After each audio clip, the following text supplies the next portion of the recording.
finally I'm being treated the way that I deserve. I get to just walk in and like my set has just magically moved from one place to another, and I didn't have to do a darn thing. You've finally woken up to yourself and you've begun to give me the silver service slave treatment that I deserve. It's very nice of you. We all know who does the real work around here. Well, I mean, that was never in doubt. That was always you. But I just gotta say, like, this is like proper white glove moving service that you've provided for my set. That's amazing. Are we just looking at you the whole time? Come on. I have the bruises to prove it. So you and G actually moved just the two of you? Just the two of us. Are you masochists? Yes.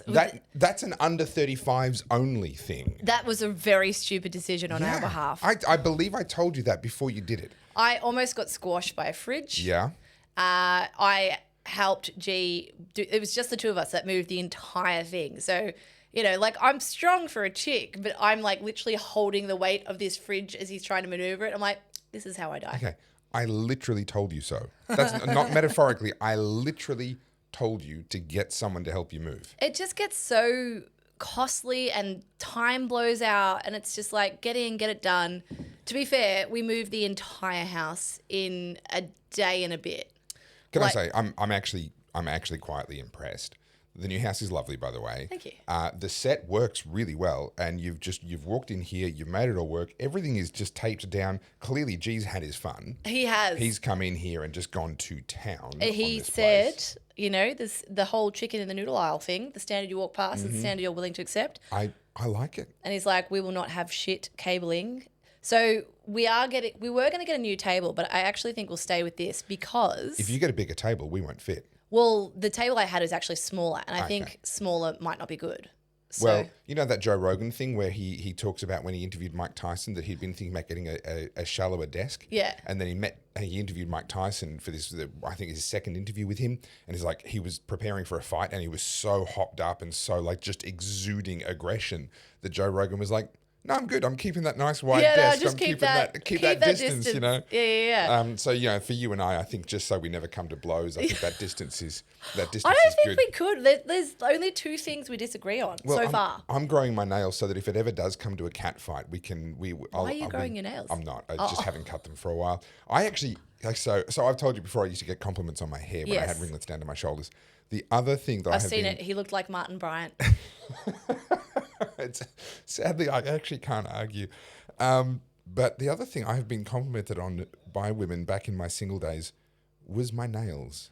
You have nice nails. And I found that tremendously confusing because I do nothing for them. Yeah. But apparently I have lovely nails. Most men cut their nails right back to the quick. Well, I do. So the quick? I'm too lazy to do it often. Yeah. So in between cuts, I end up with these. Were you ever a nail biter? No. Yeah, no. some men, or not some men, but a lot of men nail bite, so they literally don't even have the white bit on top. It's just back to the stubs. I'm gonna go out on a limb here and guess that you didn't have nail biting as one of the topics for today. No.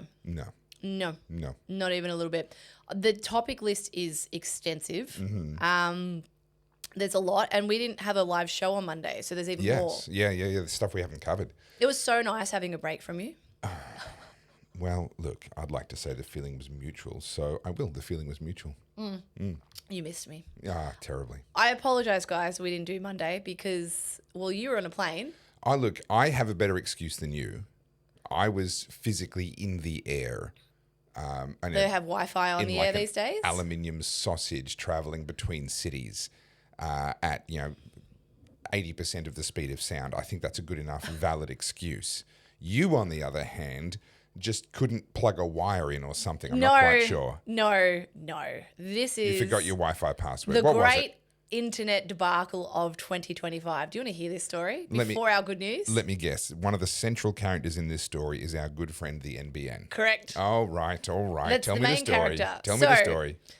At our old house, we had fibre to the house, right? Yes. So we had super fast internet. Great. And you might remember I told the story where G had been with iPrimers for like 12 years, and then all of a sudden something happened. They've like disappeared. I don't know if they're around. Let me know in the comments. And so we swapped over to someone called Mint Telecom, and these guys were great, really, really helpful. Aussie, you call them up, it's an Aussie on the phone. Yep. They know who you are.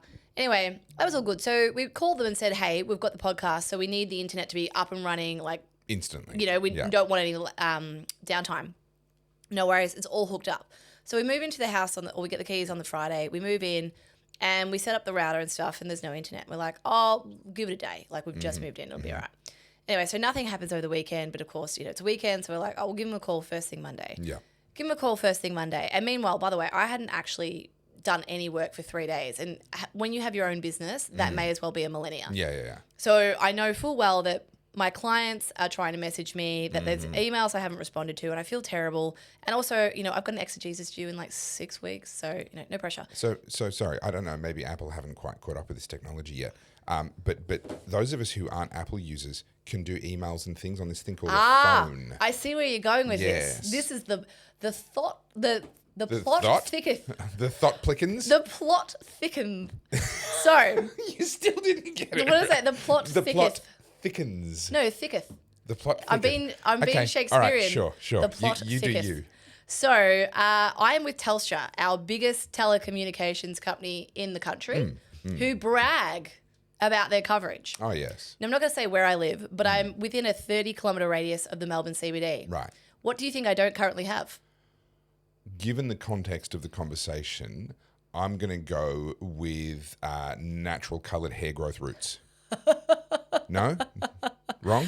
I was going to say something so dirty and I will not say it. I'll just I say went that with something for funny dark. but clean. I went with something funny but clean. We should do right? an Oddcast after dark. It would get so bad. Oh dear. With comments turned on. Yeah. So I don't have 5G, right? So I have 1 bar of 4G with Telstra because this is the one little pocket. So along the whole Bayside area, there's little pockets where there's no 5G coverage. Right. And yes, I have 4G, but 1 bar. Barely. Yeah. And I can't even get the email to open. So I'm like, okay, so G is taking care of it on the Monday. I'm like, all right, he'll get back to me. Anyway, so I'm getting pretty antsy and like G threatens Mint. He's like, hey, just letting you know, I've got a girlfriend who works from home and she's getting pretty worked up. And they're like, no worries, we're onto it. We'll take care of it, mate. We got you. And like I have this running joke that I can be like Mount Vesuvius. And I was like, babe, we're going bigger. We're going Krakatoa in the 1800s. Like that's where I'm at. Yeah. Anyway, and you know, I've been moving, so I'm pretty spicy. I was highly strung. Anyway, so then Tuesday rolls around and the NBN network say it's stuck.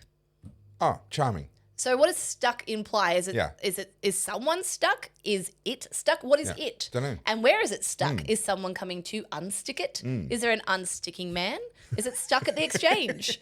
What does stuck mean? Okay, now I'm stuck in a Dr. Seuss rhyme. Well, that's what I mean. I'm like, give it a rest. What does stuck mean? The unsticking man. What is stuck? I was just like, okay. And so then we have to go do this thing. So I had a shoot in the morning yesterday. So I had to drive into the city and then bring the router to G at his workplace because he's like, I need to do something to bypass something. I don't know. Okay. So I do that. I drive there. And then he does the thing. And he's like, when you plug it in, it should work. So I drive home. At this point, it's 2:00 on Tuesday afternoon. I'm like, if I don't answer an email, I'm going to have no clients left. Right? So does it work? Of course it doesn't. So at this point, I'm like exploding everywhere. Like we are going into an eternal winter because I have put plumes of bloody ash cloud into the upper troposphere. Yeah. Yeah. I'm the stratosphere. Pretty bad. Anyway, so G calls me and he's like, Optus have 5G in this area. I'm going to go to Officeworks on the way home and buy a little dongle. And I was like, I can't wait till you get home. I'm pissed. I'm pissed at not you, but like everything. So I'm like, I'm going to go and buy an eSIM because obviously with modern phones, you can have 2 SIM cards. Yeah. And I've been meaning to get like a business number for a while. And I was like, oh, you know, just to separate. Anyway. Just do it. Yeah. So I was able to load the Optus website to be able to purchase the SIM card. But then they send you all the emails with the way to activate it. And I can't load the email. Do you see where I'm going? Do you see why I was mad? Anyway, so I'm getting visions of Russell Crowe throwing a phone at a hotel attendant back in the day. No, I want you to think of a beautiful island paradise that it's now being displaced and the sound has cracked around the world but 4 times. I know it can't have got that bad because your head is still attached to your body. Well, it got bad for everyone around me. Right. I was melting steel. I was that hot. Anyway, so I then get in the car. I drive up the road. I'm like, to Macca's, because you always get free Wi-Fi at Macca's, or 5G, whichever one I hit first. And I pull into a servo because I got 5G. I open up the email. I activate the eSIM. And then all of a sudden, I have Optus. So I drive home. I now have 2 SIM cards, one Optus, one Telstra. I've got 5G on Optus, which is not my number. And I have 4G, 1 bar with Telstra, which is my actual number. And then I was able to access the internet. And then G comes home and does something. And then something else happens. And then finally, the internet kicked in at like 9 o'clock last night. Right. So, yes, this is the state of internet access in this country. Can I just preface this by saying I have travelled to some pretty remote areas. I have been to some pretty war-torn third world countries, and I have never had the internet issues there that I have here in my home country. Yeah. Australia isn't exactly stellar when it comes to our internet speeds and internet access. Now, to be fair, there has recently been a boost in the NBN speeds. That's all well and good, but I cannot help but marvel. And Australia has the tyranny of distance. I'll put the disclaimers in first. Australia is a continent that is relatively speaking low populated, and therefore we are going to have vast areas where it doesn't necessarily make economic sense for telcos to be putting in 5G towers and all the rest of it. But that's not what we're talking about here. We're talking about well inside the urban centre where the population density is just fine. Thank you very much. And I really don't buy these black spot arguments anymore in the context of 5G. So as you move through the Gs, 3G, 4G, 5G, essentially what's happening is they're using higher frequencies that allow them to put more detail into the data stream. The nature of that, just the physical nature of as the frequencies go up, your range goes down. They break up more easily, they become more easily affected by environmental factors, and they just can't reach as far. So they have to put in more towers. More towers now, so the shorter distance would mean more black spots, right? But now they're putting in the more towers to fill them in. The things that used to bother 3G because the tower was kilometers away and it had to bounce off 2 buildings to get to you should no longer bother 5G. By the time it gets to your area, it should be a pretty darn good signal. Yeah. I drive down the Hume every single week to come and see you and have the highlight of my week, which is basically giving you a hard time to your face. And I know now that there are internet black spots where I'm not even going to be able to post a Facebook post. I might be researching for a video. So I'm sitting in the back of the car, I'm working while someone else is driving and trying to just, because it's 8 hours in the car by the time I come down here and go back. It's a full day's work and I can't afford to lose a full day's work at the moment. So I'm in the back working away on my laptop, tethered to my phone, and I'm holding my phone in different places around the car, just trying to get the damn thing to connect. This is on our busiest national highway that is the main thoroughfare between Melbourne and Sydney. Yes. There is just no excuse for this. There's no excuse. It's beyond ridiculous. And you think about how many people that must be impacting to do the simplest of tasks. Yeah. Right? It just makes life harder for everyone. And I know it's a very modern problem. Sure. But unfortunately, as I have since found out over the weekend, most of the things I need to do require internet access. So even Adobe, right? To access the fonts. They're on the web. They're on the cloud. Yep. I use CapCut and it has a hissy fit every time I lose internet connection. And if I open it up without an internet connection, it then forgets that I'm a paid subscriber and I lose the functionality. Correct. It's a pain in the ass. Did you consider going Starlink? Okay, so everyone has said Starlink. So a couple of things. One, it's a big outlay. It's like $600 bucks. And then from there on, I think it's about $120. And the speeds, there's a latency. Yeah, the latency is an issue. Yeah, G's a gamer. Yeah, okay. So he can't do it. Yeah. No, that's very true. So for those that don't know, there's the speed of the internet connection, which is how fast it'll take data down or send it up. But there's also the responsiveness, the latency. And for something like video conferencing, or doing interviews like what I do, Starlink actually isn't a great option because the latency will spike too often. So there'll just be like a delay between you. Yeah, and that's that thing that you get where I'll finish asking a question, the other person sits there and stares at me for half a second before they sort of hear the end of my question.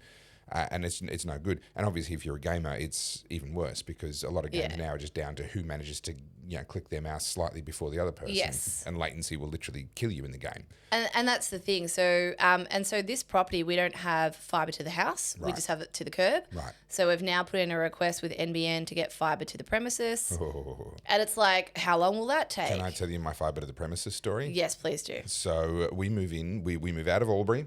Out of Melbourne, up to Albury, and we're like, okay, this is good, but I need high-speed internet in my studio. So I call up. So I'm with Aussie Broadband, and they're a lot like Mint, Australian call centres, all the rest of it. I'm a huge fan of theirs. Yeah. And so I call them up and say, listen, guys, what's it going to cost me to get fibre run to my front door? And because, this was at the time when the Aussie Wire was running and I had funding and this was part of the infrastructure, I'd budgeted for the new studio and everything else, and I could pinch a few pennies from elsewhere in the studio budget to fund a connection. They came back with a quote of $19,000. What the? To run it 1 kilometre. No, sorry, it was exactly 1 mile, 1,600 metres. Was how far they had to run it. Right. And it was going to cost $19,000. And we were the first person in this direction to be getting it. So basically they would be putting in all the junctions for every single other person along the way, the backbone infrastructure basically. And they were apparently going to charge me accordingly. Now, that wasn't out of the question because the Aussie Wire, like I said, it had some budget behind it. We were putting in new studios, all the rest of it. It wasn't out of the question, but that was certainly not something I'd budgeted for, and that was more than what I was going to be able to pinch from elsewhere. And so the Aussie guys were great. I sort of was wargaming different scenarios with them, and they said, oh, well, if you sign up for an enterprise internet solution with a 2-year contract or more, then the NBN will will cover the cost of the installation. Right. And I said, oh, okay, what's that worth? It's about $400 a month internet. So this is not a cheap option. But that turns out to be $10,000 over 2 years, not $19,000 up front. And that's much more doable. And so I agreed to that and we signed up to that. So then the clock starts because they say, well, it's going to take a couple of months to do it. We've got to run all the, do all the drawings and make sure we've got all the pits in place and blah, blah, blah. Okay, fine. This is not my area of expertise. I'm not going to say how long it should take. It's going to take a couple of months. No worries. Yeah. A couple of months later, we watch a work crew come up the street, putting in pits and doing things and stopping at every house, all the junctions going in, all that nonsense. Finally, they get to my house. I'm excited. I'm about to get my fibre internet. I'm waiting for the portal to tell me that I've got my fibre internet and I can switch over. In the meantime, I'm using a radio, like a directional radio dish attached to a 5G dongle that if I get it exactly right and I've sacrificed a spotless goat in the morning and I set my jaw in exactly the correct position and the sun doesn't shine in the wrong way, I'll get really high speeds. Under any other circumstances, the thing's a dog. Yeah. And I'm filming 3-camera interviews at high quality and having to get that data down to Melbourne where my editing team were working. So I'm shuttling data all day long. It was a nightmare trying to get all that to work because the 5G coverage wasn't strong if I just used a normal 5G dongle. I needed this antenna. So that's what I'm doing every day and I'm super excited. I'm going to get my fibre soon. And then the portal just doesn't change. So I call up the call centre and again, they're super helpful. Hey, yeah, that is weird. Let me find out. They do get back to you. They actually deliver on their promises and they get back to me and say, NBN Co have said that they don't know why. They're going to have to investigate. Did they say it was stuck? It might have been a little bit stuck. Stuck. They needed the unsticking man. So it turns out they didn't need the unsticking man. I was still waiting for a reply when I noticed a crew coming up the other side of the street, going from pit to pit up the other side of the street. Keep in mind, the crew that came up my side of the street had dug up a bunch of beautiful lawns on the way.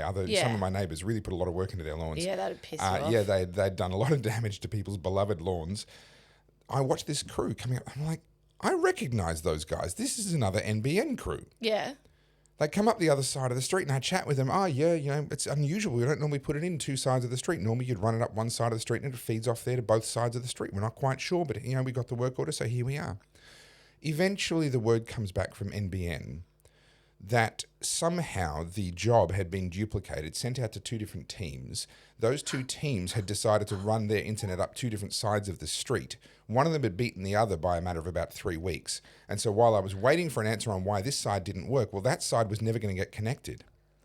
So we have fibre run up both sides of our street. I don't believe they've ripped out what they put in up my side of the street. Why would they? Yeah, there's probably no point. But they ran fibre up both sides of my street to eventually connect me to the second one. And the internet, to be fair, has been really solid and really good since then. But I'm sitting there going, this is our taxes at work. Yes. And we wonder why we pay so much in tax. It's because the people in these jobs are completely incompetent. They don't communicate. There's no structure. Okay, can I say, I'm actually going to defend the people that do the work on the street.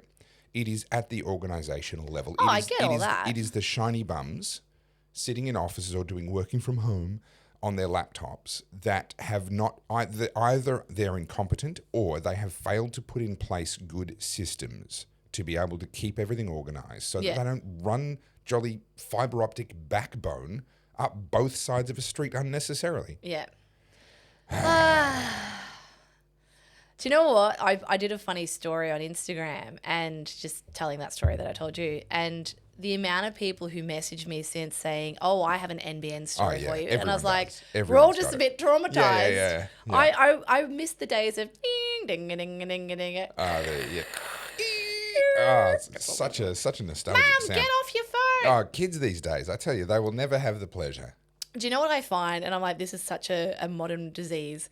Like if a website takes longer than second to load, I get so annoyed. I'm like, what? Come on, hello. Hello. You know, my pet hate now that I've got fast internet is when I'm shuttling files around and the website that I'm uploading to won't take it as fast as what my internet will give it. Yeah. Because your internet's, a gigabit internet or whatever, it doesn't mean that Facebook's going to upload your video at that speed or YouTube or anyone else. And I'm just sitting there going, come on. I've got all this speed I didn't get to use. I have that same problem with my gallery delivery system. So I use a platform called PixieSet. Okay. And so you upload all of the final photos and then the client gets the gallery and then can download and do all this sort of stuff. And it should upload fairly quickly, but it doesn't. It takes such a long time to upload. And most of my photos are about 20, 30 meg each. And so what should be, like if I could move that file from one computer to another, it would do it like within a minute. But for this website, it could take half an hour. I'm like, what are you doing? Yeah, very frustrating. All right, anyway, enough of that. Enough of that nonsense. We need a word. Words you should, excuse me, no. I'm going to do it upside down just so we get, because we never get like A or B, so. Stop. No, we're not going to get A or B now Ready? either. Stop. Left or right? I'm going to go right top half. Gamine, a girl with a boyish demeanour and mischievous nature who is somehow still appealing. Her gamine? May I see the spelling, please? Gamine? Gamine. Is this a like girl with a boyish demeanour and mischievous nature who is somehow still appealing? That is one of the most specific words. That sounds like it's from anime or something. Is that like a Japanese her word? behaviour and looks only made her that much more attractive to teenage boys her age. Gamine, a girl with a boyish demeanour and mischievous nature who is somehow still appealing. Well, would we be like in violation of discrimination legislation by suggesting that there is such a thing that is definable as a boyish demeanour? And also a binary of only two sexes. Oofed. Although YouTube have come out admitting that they did engage in censorship during the Biden era. Well, hang on. We're getting ahead of ourselves here. Can I suggest a different word? Three words further down the page that I've never heard of before, but I think it's perfect for us. Okay, go. Garrulity. The habit of talking way too much. I think that word could get used. How do you spell it? Garrulity.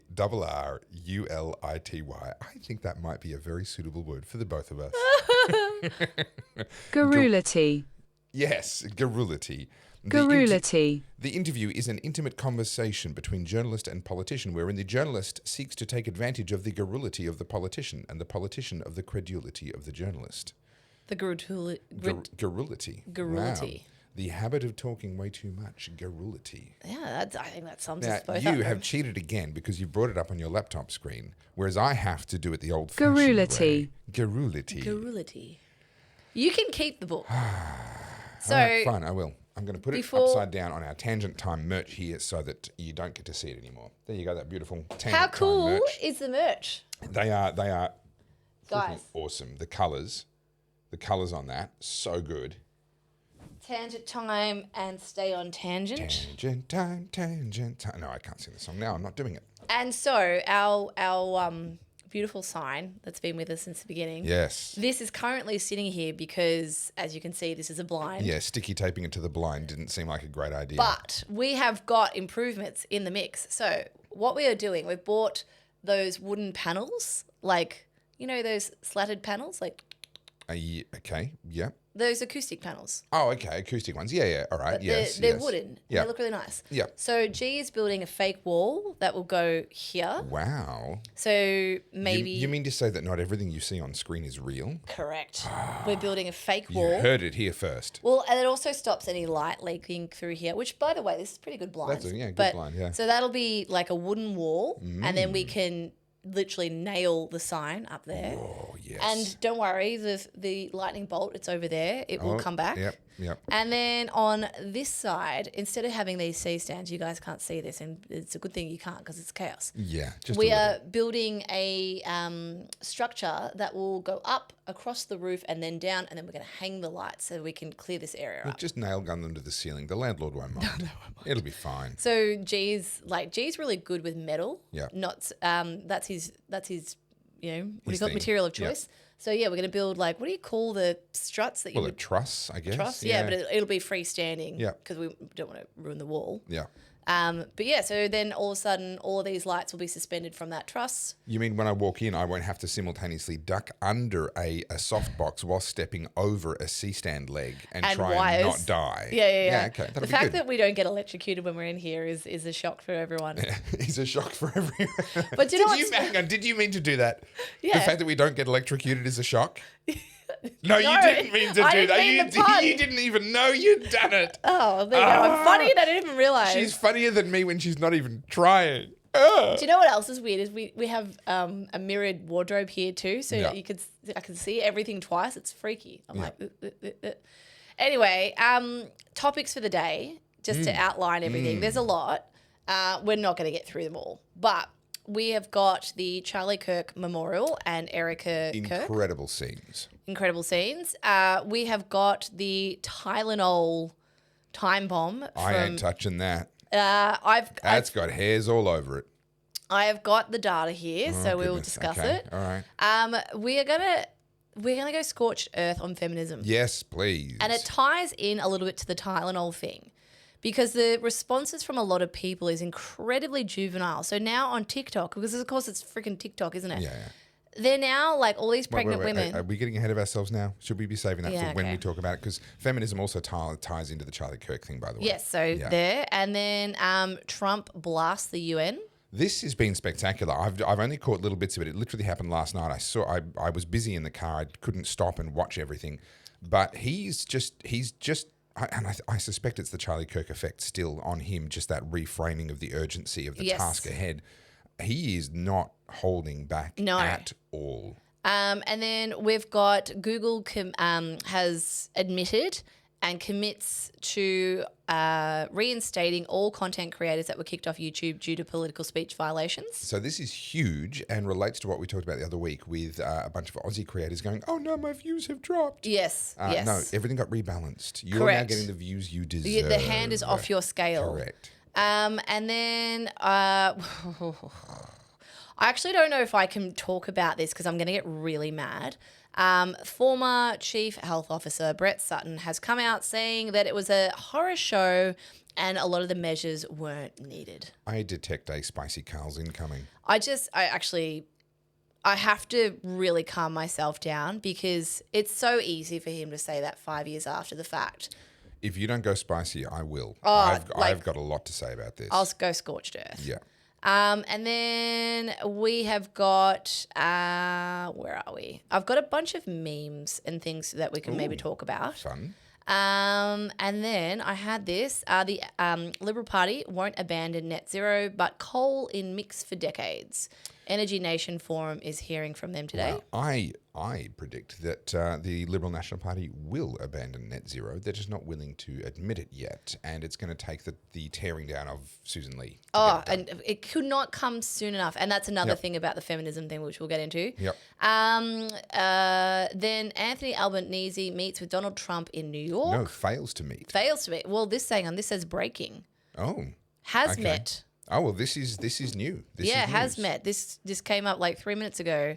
After the US used his UN speech to ridicule those buying into a global warming hoax and criticised Australia for backing a Palestine state. Okay, wow. They've finally met in person for the first time. We'll talk about that. Yeah, that is breaking news. Because that literally, when I was in the car, I literally just released a video talking about the fact that having Rudd as the ambassador was hurting his chances of getting a meeting. So that is definitely breaking news. What else did I have? That's a lot. That is a lot. There's probably more, but where should we start? Well, start at the very beginning. It's a very good place to start. What is your good news? Well, my good news. There are some good. There's a lot of good. You stuff. have a new house. I have a new house. We have a new studio. But You have internet. I did have something that I wanted to share, but I can't remember what it was. So Okay, well, can't be that good. I'll share mine if you share yours. We had family come down. Yes. And stay with us. Family that we don't get to see very often. They're on quite a big road trip, and there's a lot of them. And I timed things really well. I was away when they came. Perfect. Excellent. That's how you do a family reunion. No. So I was at the CPAC conference, and I only actually was back for the last night that they were staying with us. But it was just really nice because, number one, everyone got along really well and had a lot of fun. It was just good to see them. But also, the house situation worked out really well. So they brought 7 of their kids. Gee. Yeah. So plus Whiz. plus my mother-in-law was up to help out with my kids while I was away. And plus the usual people that live in the house, my own kids, etc. And it worked. In It that actually, one house. Well, so spread between us two, and next door. It worked. Okay. And it worked really well actually. And So I you're just going to went, start a compound. look, I don't want to have to put up with more people. No, thank you. Just small doses is good. This is why you don't actually want a big house, because you go, oh, I'm so sorry. Yeah, So you can't fit. We've just moved into, it's still a 4-bedroom house, but we have a studio and all that sort of stuff. So there is no spare guest room. Yeah. So sadly, Oh, what a shame. oh, I'm so sorry. You're going to have to stay at What the a hotel shame. down the road. Yeah, I'm yeah. so sorry. I mean, talk about first world problems. Oh, we're 2 people living in a 4-bedroom house. We just don't have anything spare. Yeah, we just don't. But, my dogs have 3 dog beds, but that's okay. Sorry, yeah. no guest yeah, room that's for right, you. No guest room, yeah. No, my good news is Callie Slater, Oh, I saw that. teenage heartthrob, followed me on Instagram. Oh, Carly's excited. Does G know about this? Yes. Does he know about this threat? Yes. It's Callie Is Slater, man. Kelly Slater your hall pass? No, I don't reckon. I don't need a hall pass. I got all I need. Oh, there you go. But Callie Slater, he was probably my first proper crush when I was Yeah. like a kid. Yeah. Do you know what I mean? I remember him being on the cover of Dolly magazine, or maybe it was Cosmo, whatever, some magazine. And that was when he still had his hair, and he might have been dating Pamela Anderson at the time, or Gosh, someone I like couldn't that. even tell you. I don't even And know. I just remember thinking, what a babe. And that was at the peak of Rip Curl, Of his Billabong. powers. When everyone used to wear the surf brands and whatever. yeah. But he liked my reel on youth crime. So is this a little bit like when Elon Musk retweeted me? It's kind of like just fangirling a little bit. Yeah. Yeah. I fangirled. I'll be honest. I did. Yeah. Yeah, I was just like, oh, Callie Slater likes me. And then what else? Oh, and then I'm photographing Dave Rubin in a week's time. Cool. Yeah. Yeah, that's awesome. Yeah, that Very, is very cool. nice. Yeah, well so done. I met Dave So at ARC. So I want to get back to that, but add him to Jordan Peterson, Yeah. the chef, Gordon Ramsay. Yeah. Gary Vaynerchuk. Gary Vaynerchuk, and I know there's others as well. I mean, and not to mention me, obviously. The one and only Toby Field. That's right. You won an award for one of your photographs of me. I did. It wasn't an award for the best looking model. I regret to say. It was the creativity of the photo. I think it was the specific award was making a silk purse out of a sow's ear. I think was the explicit name. Yeah. So that'll be fun. So add that to the portfolio. So you met him in ARC. I met him at ARC, Yeah. and I did not when we were at ARC. For anyone that knows what we're talking about, it was at the O2 Arena, which is the sort of bottom end of London. Yeah, kind of. I guess you'd say Yeah. it's down. It's away from the main parts of London, and the atmosphere there was pretty meh. Yeah. It's a bit like Docklands, I'd call it. Yeah, it's a Dockland. It's imagine if whatever that stadium that is in Docklands just had a bunch of Eddie had all those. food shops around the base of it. That was it. And a hotel next door. Like and then outside there wasn't much of a skyline or anything. So when Dave was like really lovely, and I asked if I could take his photo. He's like, yeah, sure, but I didn't have anywhere to take his photo, so it was a bit, Yeah. So I'm going to be helping them out when they come to Australia, which is cool.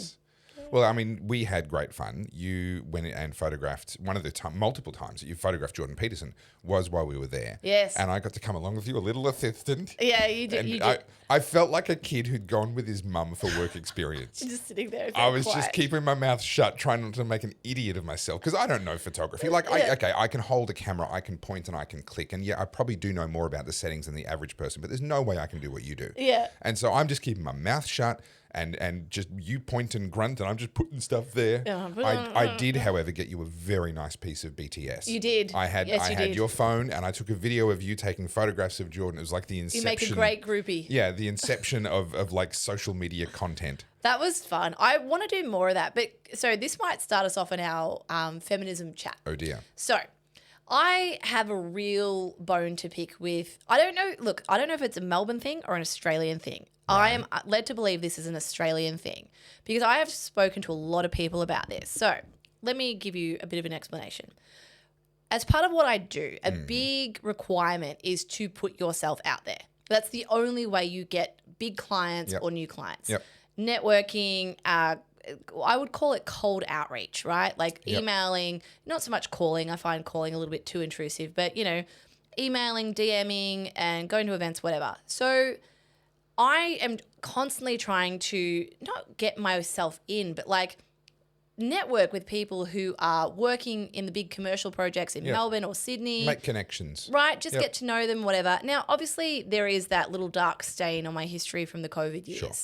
I don't think it's a dark stain at all. I don't think it is either. Not in reality, but it is perceived that way, yes. But I also don't think many people know who I am. Sure. I don't think I'm that big. Do you know what I mean? I was a flash in the pan for like a week there. If people still remember me. But I often send out, so for example, in the last week, I've sent out over 50 emails for sponsorship for my exhibition. Mm-hmm. Prior to that, I've sent about 50 or so emails out to stylists, hair and makeup artists, models, and a couple of other key people in the fashion industry. Yeah. Because I knew that like the Brownlow was coming up. It's Fashion Week in like a month's time, and I'm not asking for paid work. I'm not asking for work. I'm like, hey, do you need some help? Do you need someone to, to be there and take photos of your work? Yep. So of that, let's say collectively I sent out about 200 emails out. And let's say it's a fairly balanced portion of male and female. What percentage would you say I get of a return rate from a male person or a female person? For that kind of cold outreach. Yeah, for that kind of cold outreach, I mean, if you're getting 5% replies, you're doing really well, in my opinion. Yeah. I've worked in sales, I've worked in cold outreach. I would have thought that a good email for me, and these weren't blasted, these were written, to each person. I would have thought that a good email from me probably had about 3%, something like that. I have a much higher return rate. So okay, good. For the most part, if I send an email, I usually get a reply. Okay. So I'm using round numbers because I think it was like 60 and 40 or whatever, something like that. But of all the men or the male-led businesses or the male talent that I reached out to, nearly every single one responded. Wow. Okay. Hey, thanks for your email, right? I can get even the ones that were saying thanks but not interested. Yeah, you'd like still just get a reply. acknowledgement. Hey, thanks, not for us, thank you, right? But at least something. Of the females, I'm not even joking you, I did not get one response, not one. That's interesting. Now, I use an app called MailTrack, and it tells me when my email gets opened, if they click the links, if they open the PDF. You stalker. And how often they open it, right? Stalking your recipients. Damn right I am. And this is like, so if someone opens your email a second time or a third, fourth, fifth time, that tells me that they've read it and they're like, oh, yeah, I'll come back to that. Yeah. And they've come back to it and they've either forwarded on, they've come back to it again. Yeah. If it only opens once, that went straight to the deleted. Bye. See you later. Right? And that's how I know, like, say, for example, when I shot Jordan Peterson the very first time, I knew I was onto something. Yeah. Because that email kept getting opened. I was like, aha. And then, a week later, I'll be like, hey, guys, just wanted to touch base, see if you read my email. Because I know they've read my email and they're clearly talking about it. You're like a lawyer. Never ask a question that you don't already know the answer to. 100%. This is why I have been able to work with Gordon Ramsay or Jordan Peterson. People are like, how? Well, it's actually not that complicated. Just be a stalker. But in Melbourne, so for example, I'll give you an example who I was trying to reach out to. So there'll be a bunch of hair and makeup artists that will be in the circuit that might do, say, the Brownlow or, whatever gala's going on in Melbourne. Yep. Now, obviously, Melbourne's a big city, but it's not that big. So everyone kind of knows each other. Yeah. And they're all kind of just recycle around, right? Yep. And so I reached out to a bunch of makeup artists who I knew would be working on talent. Now, when I say celebrities, they're as big as celebrities we get here in Melbourne, right? Sure. I'm not reaching out to Jennifer Lopez. They're not doing whatever. David Beckham. Yeah. Yeah. So, I'm just trying to get weekly work or new networks. And so I reached out to a bunch of these makeup artists, and between them, maybe some had 5,000 followers on Instagram, some had 10, maybe some had 20. None of them responded. None of them even acknowledged me. And I was like, okay, that could just be a personal thing. And then of the stylists, not a single reply. But a bunch of the male stylists replied, right? Yeah. And of the designers I messaged, the male designers replied. The females did not. So is that a female thing? I don't know. So I'm actually going to set up a little social experiment. I am going to create 3 accounts, 3 emails. One will be female, one will be male, one will be some sort of androgynous, hard to know. Yeah. And I am going to build enough so that, when it goes out, there's an e-signature and all that sort of stuff. And I'm going to track and see if women will open a male's email or a female's or just not reply and vice versa. Because I actually think this is a real women issue because I've experienced this. Is this another master's thesis coming on? Are you going to be like, now that I've found my calling? I just like to point a point to prove because it's not chicken in the noodle aisle. It's like a male in a female inbox. I need to come back to chicken in the noodle aisle. But like, for example, we have International Women's Day, which is in March. I freaking hate that. And every year I put up an email, a thing on my Instagram going, not this again. Yeah. Because women will say, I champion women, but women will be the first one to stab you in the back. Yeah. Now, that's not all women. Not a blanket statement, but it's not a blanket statement, but a lot of women are like that. And I am finding that now because I always, when I'm talking to my students or mentoring, I say, you have to do cold outreach. You need to get people to know who you are. And they're like, oh, no one ever replies to me. I'm like, it can't be that bad because I get replies. And now I'm like, it's pretty bad. Yeah. It's pretty bad, but it seems to be a women contingent. So is that because of competition? So just for the record, guys, like, take the COVID stuff out of it. And yes, I am politically outspoken. But at the same point, I know a lot of these people feel the same way. Yeah. A lot of the wags agree with me because a lot of them follow me. So it's not like I'm reaching out to people who are like, Taylor Swift in Pink and, super left-leaning. Yeah. These are people who would agree with me behind closed doors. And same with brands. And so to not get those responses, I kind of think, oh, so hang on a minute. You stand behind what I say, but you're not willing to do it publicly. Okay, so you're a coward. But then the other part of it is people don't know who I am, but it's not like I don't have a following. So when they, people might look at you and go, oh, he's too small time for me. Well, that's not the case. Yeah. I've got famous faces in my portfolio. I have a following. Yep. And I'm actually good at what I do. Yep. So what is it? Why are they not replying?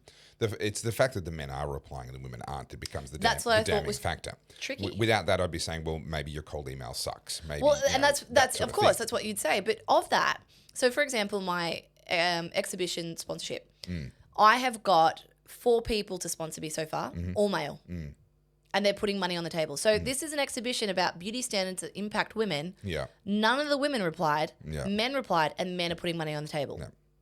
Now, I don't know what that means. I'm asking the question. I'm not telling you what it means. I have no idea. So but it doesn't look good, ladies. My only comparable experience was when I was casting for a short film that I did for Tropfest back in 2012. It was aired in the January 2013 Tropfest called The Hustle. It was a short film that I wrote and directed and a friend of mine produced. I put out a casting call. There were 4 male roles, 2 female roles. I don't remember the male number. It was something approximating 14 or 15 applications for the 4 male roles from actors. Yeah. Now, I did a lot of casting for other productions, so I knew how casting calls worked. I knew how to write it. We were filming on a red digital cinema camera, which was very new back then. That was kind of special. And we had some other things that definitely put this forward as a better than your typical production. However, it was unpaid. So this was an unpaid casting call for up-and-comers who wanted to build their portfolio. I had 14 or 15 applications for the 4 male roles. I had 2 female roles. I had over 200 applications for the 2 female roles. Now, that I think is just a measure of how competitive it is. If you're a woman trying to get into that industry, it's a very desirable industry. And that's unfortunately why people like the Harvey Weinsteins of this world end up in that kind of position that they end up in, where they can manipulate women and take advantage of them because the competition's so fierce and they decide they're going to go that way. But this for me was really interesting in the sense of the level of competition and therefore the lengths that a female has to go to get noticed in that industry and to actually get anywhere in that industry. To then hear you turn around and say, well, yeah, but they're not actually kind of participating in the collegiate aspect of the industry is really, because I would have thought one would come with the other. I would have thought they'd be sitting there going, this is a really tough industry. This is highly competitive. I have to stand out. I'm going to take every opportunity I get. But that's what I've assumed all this time was the case. But you're telling me that's probably not. Yeah, look, I don't know. I'm clearly gonna have to do that little experiment because part of me takes it personal. I'm like, oh, it's because of who I am. But I really don't think I'm that big a deal, and I don't think most people know who I am. Yeah. Does that make sense? No, it does. I mean, there's a couple of potential variables. Are women more likely to Google you first and potentially find something? Well, they might be, but that wouldn't explain a hard cut of like 0 women and almost every man replying, even if it's to say no. Yeah. Like that can't be the explanation there. I don't have an explanation for you either. Yeah, so we'll see. But the whole feminism thing, like, so segue over to the Tylenol thing. Oh dear. All right, this is all you, Carly. I have not researched it. I'm staying out of it. Before we go into actually what's going on, so for those who don't know about this story, Trump and RFK have put a bomb out there in the health system saying that there are potentially some links between paracetamol to autism. They're not saying potentially. They are making the claim that women who take Tylenol, which is paracetamol or acetaminophen as they call it over there, is linked to increased autism. That's the claim that Donald Trump made in his press. Yes. So before we go into this, just to give you guys a bit of context, it was actually done by Harvard. This is a study done by Harvard. The dean of Harvard School of Public Health did this study. Okay. So they haven't just said it, it's not off the cuff. So here we go. Taking Tylenol during pregnancy associated with elevated risks for autism and ADHD. It's a Johns Hopkins study analysing umbilical cord blood samples found that newborns with the highest exposure to acetaminophen, there you go, were about 3 times more likely to be diagnosed with ADHD or autism spectrum disorder in childhood. So there was a bunch of them. There was the Mount Sinai, Johns Hopkins, Harvard, and a bunch of others. Now, I'm not going to go into whether it does or it doesn't because I don't bloody know. Yeah. All I know is there's research on it. Yeah. It was enough for them to be like, hang on a minute, let's have a look at it. But before we go into this full story, I just want to come across to this sort of stuff. So when we talk about feminism, I'm going to have to turn that off while I find it. So women have been absolutely radicalized. And I know this and I can say this because I follow a bunch of people on my Instagram that I've known for probably a decade or more. And I knew them in my previous life in CrossFit. And I've seen them become more and more radicalized by all of this progressive left stuff. And these are people who 10 years ago, unpolitical, never talked about this stuff, probably didn't even know who Trump was, all that. Yeah. Now, all of a sudden, it doesn't matter what story comes out. Once the narrative has been set, they ascribe to that. They've got the pronouns in the bio. They've got the Aboriginal name for where they live in the bio. Yeah. Everything that happens on the right is fascism, the whole thing. And so one of these girls I've known for a really long time, probably like 15 years. She's a bit younger than me. And she's, in the last couple of years, she's discovered the word narcissist. Yeah. So anyone that disagrees with her is a narcissist. Yeah, everyone's a narcissist. Everyone's a narcissist. Now, to give you context, her previous boyfriend that she was with for 3 years has cheated on her. Okay, not good.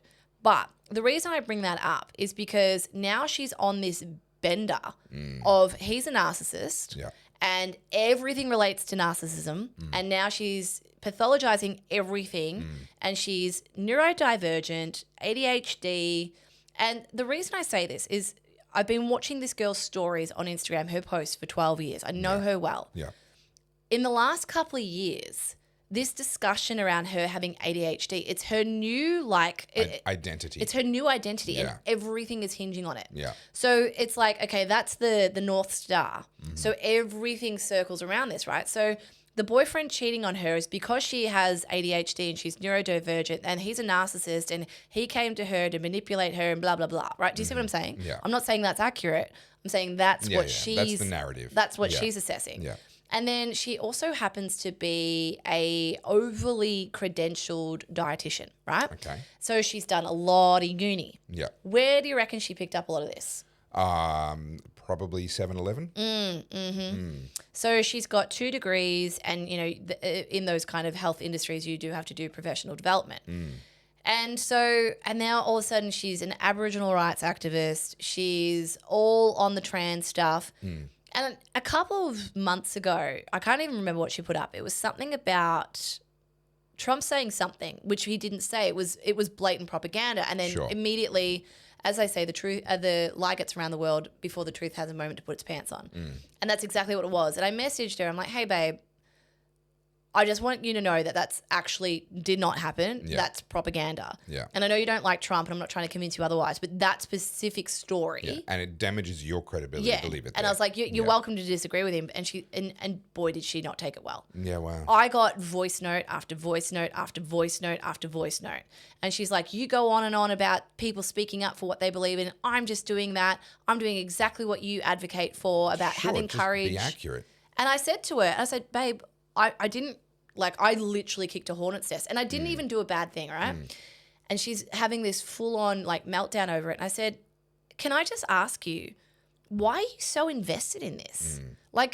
This seems to have really upset you. It's on the other side of the planet. It doesn't impact your life, your work, your friends and family, nothing. And that made it worse. I wasn't trying to make it worse, by the way, but it's I just poured gasoline. Because she doesn't have a rational answer to it. And I said to her, I'm not trying to convince you otherwise. We're not having a political conversation.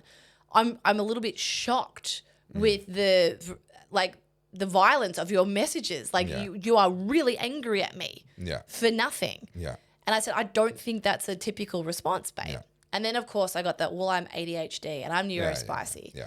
And so when I talk about the radicalization of women, that's the average woman now. And I see these people. It's always, here's my victim card and I'm ADHD or this, that, the other, or I've got PCOS or endometriosis. That's their identity.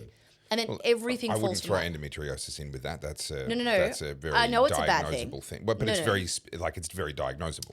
But it becomes a blanket statement for all. So using that to excuse it. Okay. So because I have PCOS, that's why I'm moody. That's why I'm snappy. And I get it, but I actually don't think you can use that as a get out of jail free card for all your bad behavior. Okay. So it turns out you have PCOS and you're an asshole. And that's my point. These are all very real women's issues, but I think we have gone way too far where women are excusing just genuinely really bad behavior by a bunch of these new trends that they didn't have 5 years ago. Well, it is an interesting one. So the whole narcissist thing, I mean, there are narcissists. They do exist. There are people that come face to face with real narcissists. But it has also become a very fashionable thing. It turns out, if I really wanted to go down that pathway, I could almost certainly get an ADHD diagnosis if I wanted to. I've ended up putting myself onto a supplement protocol recommended by Gary Brecker for people with ADHD, and it's made a huge difference for me. It's been tremendously beneficial. Do you take creatine? I don't. I've been noticing that that there's a lot of research coming out around the use of creatine, not for bodybuilding and muscle recovery, but actually for other purposes. For your brain. For your brain. The reason I bring that up is, how I've been struggling this year cognitively for a couple of things. My sorry to hijack your conversation. my friend who does all the hormones, she's like, Carly, just take creatine every day and you should see a remarkable improvement. Yeah, right. And I have. Now, in like brain fog and stuff? Or, okay. Yeah, like I feel like all of a sudden I've got an extra cylinder. Yeah, right. If that makes sense. Yeah. And it's noticeable when I don't take the creatine. So now you've got 1.5 cylinders. Yeah. But it's weird because, and look, it could be placebo too, but I don't care if it's working. If it works, it works. If it's stupid, but it works, it's not stupid. So for me, the thing that made a massive difference was when I added lion's mane to the protocol that I was taking. Now, I don't think that lion's mane by itself would have made the difference that it made. I'd already been, by that point, for 7 or 8 weeks, I've been taking this whole other protocol that Gary Brecker recommends with L-theanine and L-tyrosine and other things. I can't even remember. Vitamin B12 in its activated form, methylcobalamin, as opposed to in its typical form in most tablets, it's cyanocobalamin. It's and it has to be methylated. But the thing with ADHD, at least in Gary Brecker's theory around what ADHD is that it's to do with a gene mutation, the MTHFR gene, that stops you from methylating cyanocobalamin into methylcobalamin, which means you're vitamin B12 deficient, even if you're eating it in your supplements. Long story. That's an incredible amount of garrulity about things that I have no idea what you're talking about. Yeah, I did it. I won. I hate you so much right now. I played win. See, this is why we have such a wide desk. Is because I want to lean across this desk and strangle you. Why? Because I won. At this moment in time. Because you had it as a tab on your lap. I'm outlawing the tab. You can have this win, but I'm banning the tab. But a lot of the words I can't even pronounce. I have to remember them. I am banned. You've got the book. From next week onwards, but if I pick up the book, it's super obvious. You can look at that tab anytime you want, so long as you haven't left it on the screen. So you think I'm cheating? I think you are cheating. Yeah. I think you are using an unapproved aid device. However, you did win. Well done. Thank you. Also, I don't know, how do you know all this? Have you researched this, have you? Well, so I was trying to understand why. So I ended up in a really bad place early last year. I was in the worst of my life, far worse than anything during COVID. And last year turned into just a super tough year for a range of reasons. And I was trying to get on top of things because it was not good. Yeah. I won't go into it. It was not good. And so a part of that is to say, well, are there physiological reasons for this? Is it all in my head, or is it in my head because there's vitamin deficiencies or other things like that? And and doing the basic stuff, going for walks, getting physically active, making sure my muscles are working, getting up at a regular time of the day, doing all those things helps. And then I dove down the ADHD rabbit hole because it's the fashionable thing right now. And there's a lot of people I think who think they have ADHD that don't, but also there's a lot of people that do. And Gary, I found really compelling because he had a rational, medically based explanation of what ADHD actually is, how it works in your brain, why it feels the way that it does, and what to do about it. Now, I could go and get the gene test that would tell me if I had the MTHFR gene mutation and blah, blah, blah, or but that's expensive, or I could just go and get the supplements. Yeah. And so I did that because that was cheaper, but I didn't have the money to include the lion's mane at first. Yeah. So I bought all the other stuff. I'd been taking that for about 7 or 8 weeks. I can't say hand on heart that I'd really noticed a lot of difference. Then I had enough money to buy the lion's mane. Yeah. And literally I took that, I don't remember what time exactly, 9:30, 10 o'clock in the morning. And sometime shortly after 2 o'clock in the afternoon, I was sitting trying to get work done on my laptop, and brain fog was a huge problem for me. Yeah. So it still is to a certain degree. I'm not saying that it's completely gone. But I sat there and went, oh, the sun just came out. It literally, that's how I felt after taking creatine. That's the phrase that went through my head. The sun just came out. And I looked out the window and realized, no, it was still heavily overcast. Nothing had changed. Yeah. And my disposition improved. And I found that I was able to open and reply to emails that I'd been procrastinating, phone calls that I'd been dreading, all this stuff. And when your mental health is challenging, it affects so many other aspects of your life. And all of a sudden, I found literally in the 2 weeks after that, I just knocked all of these things on the head that I had been dreading and procrastinating and just kind of falling in a heap over. Like I said, I was in a bad way the first part of last year. And it was that.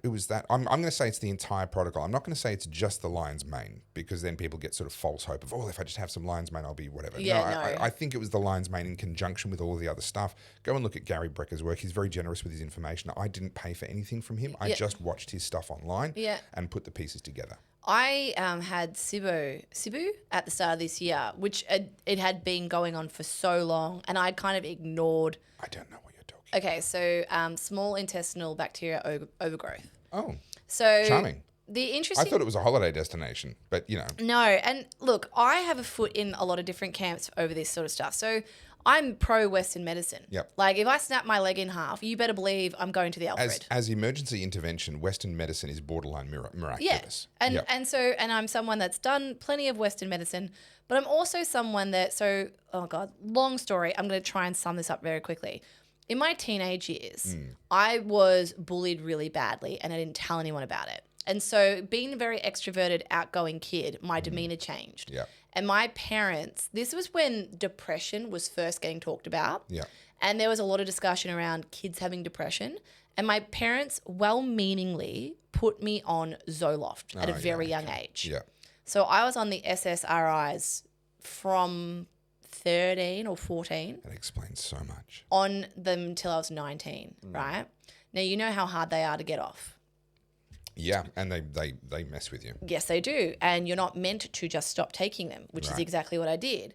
So around 19, 20, you always were a rebel, weren't you? Yeah. Yeah. Well, also, there was not a whole lot of information back then. Sure. This is 20 so years ago. It's the dark ages. And so I just decided one day, because what they did is they flatline you. You don't have a lot of...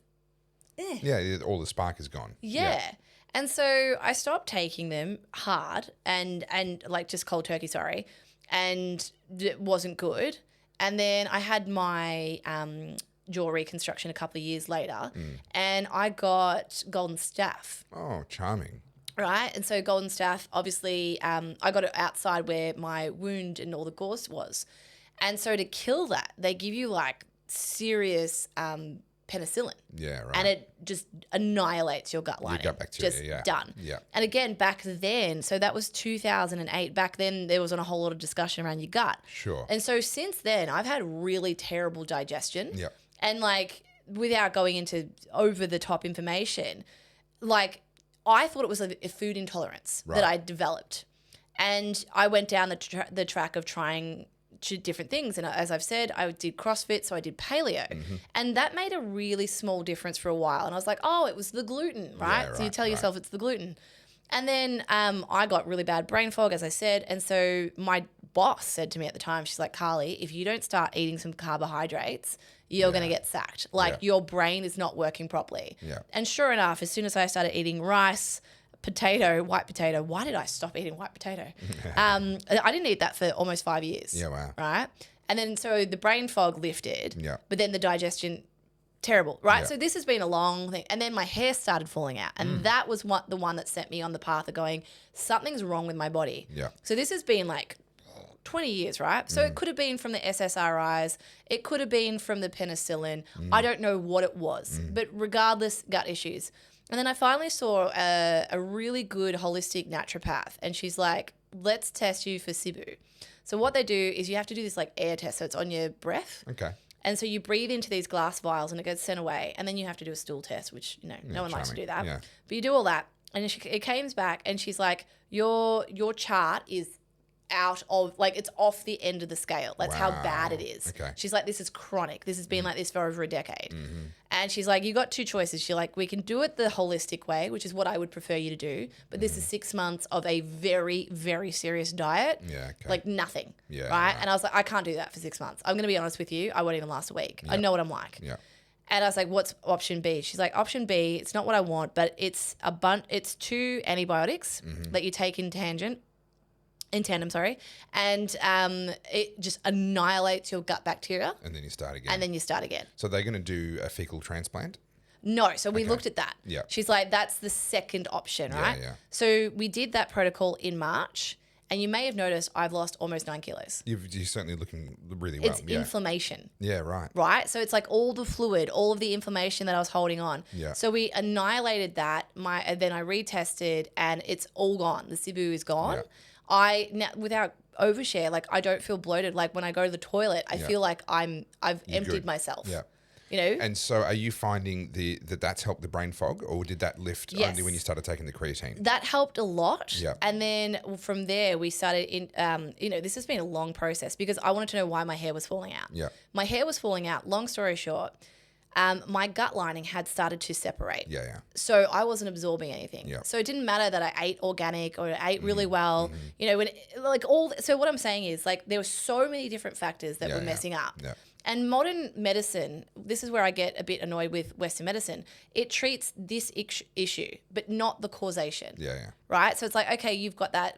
There's a tablet for your tummy ache, or there's a tablet for that. The analogy that I like is in Western medicine, we unplug the warning lights rather than actually fixing the reason why That's the warning light a great came analogy. on. Yeah. And that's exactly what it was. And I was like, I have to get to the bottom of this because I want my hair. I don't want to feel like shit. I'm not even that old. Like, you know, this all started happening when I was 30. Anyway, long story short, so now I'm on a protocol of things that I take daily. So these are just daily supplements to just, you know, and G will laugh because he looks at the cupboard. There's like a cupboard of supplements. I have on a normal day, I have 9 different things that I take. Yeah. I do too. And so it's made a huge difference. I take spirulina. I take it as the best possible form, like rather than just tablets, like liquids, whatever, potions. So I have my mushrooms. I've got 5 different Your beef Wellington. Yep. Yeah. Yep. The tinctures. Tinctures. Yes. Tinctures. Yes. So I've got lion's mane, cordyceps, reishi. What's the other 2? You guys know that sort of stuff. So I have those. I take creatine, and creatine was the last one I added, and I swear to God, it was like the light bulb just went. Yeah, right. It's been in the back of my brain. But so I used to take creatine back in the day when I was actually in good shape.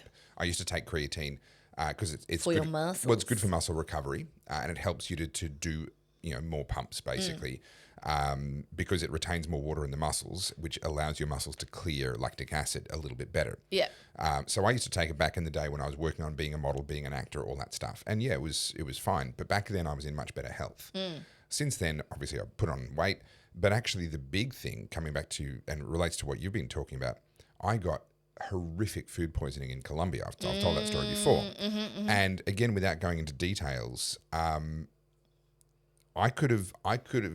There was very little distinction between number 1s and number 2s. Like it was horrific. Yeah, serious food poisoning is no fun. And it would have just destroyed all my gut bacteria. And I never really bothered. Like once I stopped being sick, I didn't do anything to try and help that recover. And so I suspect that I've been carrying a long-term imbalance. Oh. And I've been exploring more recently, do I have this food intolerance, blah, blah, blah, because I'm still trying to figure it out. It's been 10 years. But ask me anything. I've been through all this. So there is actually in my town there is actually a chemist who is known for being really good and on the cutting edge of all the gut stuff. Yeah. So I haven't actually booked in yet, but I'm going to go and see them. Huge connection between gut and brain. The gut-brain right? link is something that we've only really begun to understand this decade. Correct. And I've read a couple of books on this because the same thing, like as a woman, when you start to lose your hair, you think there's something, like you blame yourself. Something's wrong. Yeah. I'm doing something. And then, as you guys know, I don't drink alcohol. I cook most of my food from scratch. You are boring. You're right. Right? Yeah. So I'm like, I'm not poisoning myself. It's not like I have a terrible Coke habit. I mean, I've got a great head of hair, and boy, have I tried to poison that. Yeah. But yeah, so you just go down these things. And so that was a really good tangent for this whole Tylenol. Tangent time, tangent time, tangent time. It was like a reverse tangent. Yeah. So my first thing is when this whole Trump thing with the paracetamol being connected to autism, when that pops up, of course, straight away it's political. Straight away, Trump said it, bad. So Trump could say, hey, we've cured cancer. And everybody be like, why would you try and eradicate cancer? Go back and look at the backflips that these same people did around the warp speed vaccines and all of that, right? The big one for me is ivermectin. Yeah. How, we couldn't even say the word, you Yes. get banned off YouTube. Yeah, correct. And the guy who invented ivermectin won a Nobel Peace Prize. Not Peace Prize. Nobel Prize. Nobel Prize, sorry. Nobel Prize for it. But all of a sudden it was horse paste. Yeah, Do you remember that when Joe Rogan took it? I remember it well, yeah. But these same people are now saying that Trump's making this up. It won the Nobel Prize as a human medicine, but it was horse-paced because the media said so. And I'll never get over that clip of Chris Cuomo and Don Lemon just laughing about ivermectin and horse paste. Yeah. And, you know, Chris Cuomo's tried to redeem himself. I'm like, nah, man, I'll never forgive you for that bit. Yeah. And Joe Rogan famously went up and was talking about, and what's the other one? It was ivermectin and... hydroxychloroquine. That's the one? Yeah. And that's the one that Clive Palmer tried to bring in. Yeah, well, he didn't try. He brought in a huge amount, and the Australian government confiscated and destroyed it all. Of course literally killed people. That action by the Australian government literally caused deaths. Yep. We now know, just for those that aren't aware of the research has clearly showed that when used correctly in the correct doses in conjunction with, there is an antibiotic, and there is another supplement. It was a three-way therapy. It's been so long since I've talked about it, I don't remember the details, but when used correctly in that form, it reduces fatalities by between 30 and 50%. Yeah. So when this stuff comes, like, and we've talked about this at length in previous podcasts where we talked about not formaldehyde, what's it called? Oh my God, it's on the tip of my tongue. The issue with the fetus, the drug that they gave young women in the 60s. Thalidomide. Thalidomide. Sorry, I was going to say formaldehyde. I had no idea where you were going with that for a while. I'm like, I'm sorry, I can't help you. I don't know what word you're looking for. But yes, think of thalidomide. all the different things like Gardasil and all these different drugs that have come onto the market. Then they're quietly like just retracted off because they're not good for you. Whoops. So with paracetamol and things like that, look, yeah, if you got a headache, you take Panadol, sure. But there has to be a point where you sort of go, well, that didn't exist, 1,000 years ago and people survived. Yeah. So have we gotten to a point where maybe we're taking too much of it? I don't know. I'm merely saying that it would make sense that in these recent years when the autism and ADHD spectrum has absolutely spiked off the charts, that there is something that we're doing in our modern life that is causing this. Yeah. What that is, no one knows. Now, can I speak to that for a second? Yeah. Because one of the valid objections to that is, but we've just gotten better at diagnosing it. Okay, and that is true. We have someone used to have something really obviously unusual about them in order for anyone to really go, maybe there's a spectrum issue here. We used to call people melancholy instead of depressed. We used to call people, I was a little bit odd. Hysterical. We had all these other categories. So there is absolutely truth to the fact that we apply the label autism to a lot more things than what we used to, and that part of the observed increase is that. However, I believe expressed as a percentage, I think the increase over the last 100 or so years has been in the order of 7,000%. Yeah. And that isn't just diagnosis. There are too many people now, as a percentage of the population, there are too many people that have, they are low-functioning autistic. Yeah. These are people who would have been obvious 100 years ago. They would have gotten labelled 100 years ago.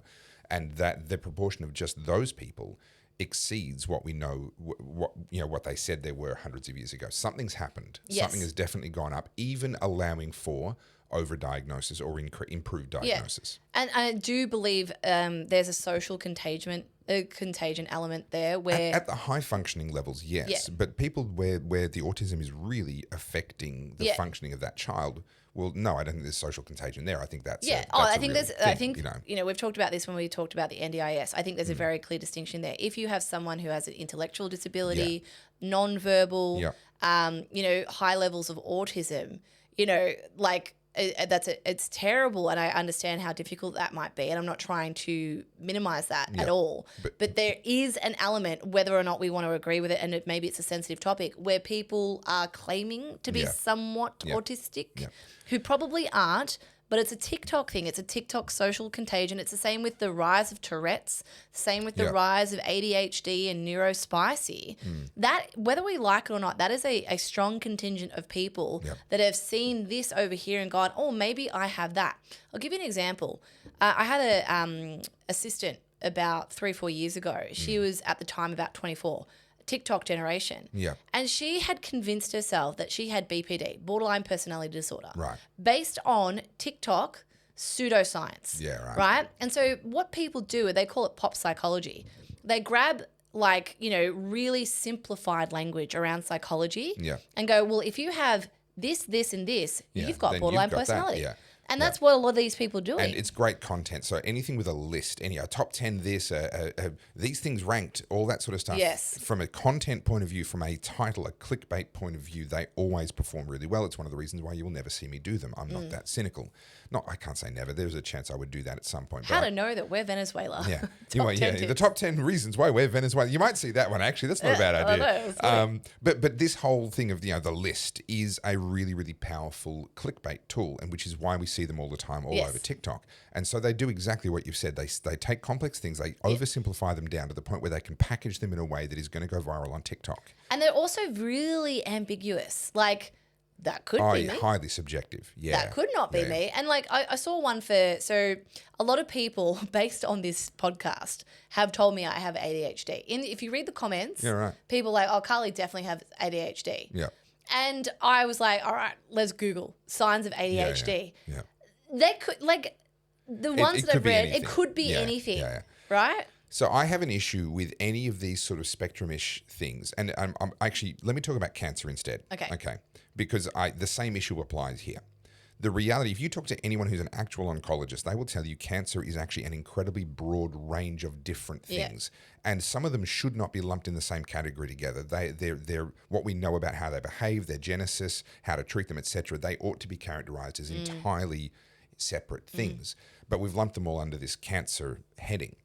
And what that does is it can make it very difficult. They're sorting it out now, but for a long time, they just kind of had this catch-all heading, oh, it's cancer. And because, therefore, you were categorizing too many things under this one heading, it became impossible to figure out how to treat it. It became, there's so much variety here, we don't even know where to start. Instead of going, no, there are 4 distinct things here. And I feel like the same happens a lot with a lot of these neurological, neurospicy things. We are lumping everything. It used to be, what's the thing? You can't call it now, but we say it's high-functioning autism, Asperger's, right? We're not allowed to use that word anymore. We had all Aren't these. we? I didn't know that. Oh no, we're not. Apparently, that's offensive or something. I haven't quite kept up. Okay. But someone who's easily distracted, someone who's restless and wants to be running around, someone who doesn't really like people and doesn't want to talk to them. We're shoving them all under. Oh, but they're on the spectrum.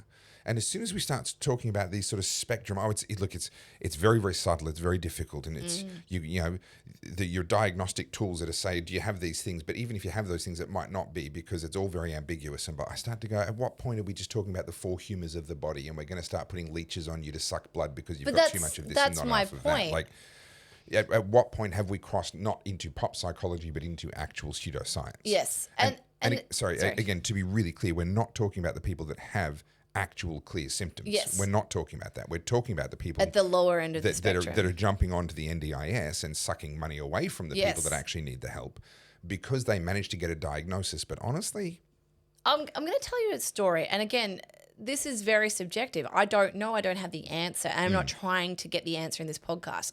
I do think it's very healthy to have a robust discussion about it. So I've mentioned G's Apprentice and Apprentice no more. Oh, good. Okay. I mean, I wish them no ill will, but G needed to do that. Yeah, it wasn't working. And I said to G, our discussion... And who ended it? It was mutual in the end. Okay. So I said to G, I'm like, the longer you keep this guy on, it's actually doing him a disservice.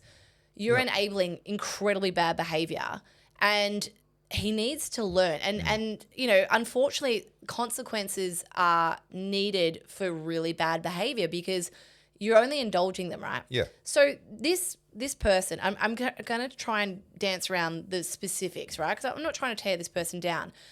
But this kid is actually 27, so it's not a kid. But I say a kid because as far as I can see... I pictured him as like 19 at the most. Yeah, that's how it feels. Yeah. That's how it feels. Still lives at home. Mum and dad do most for him.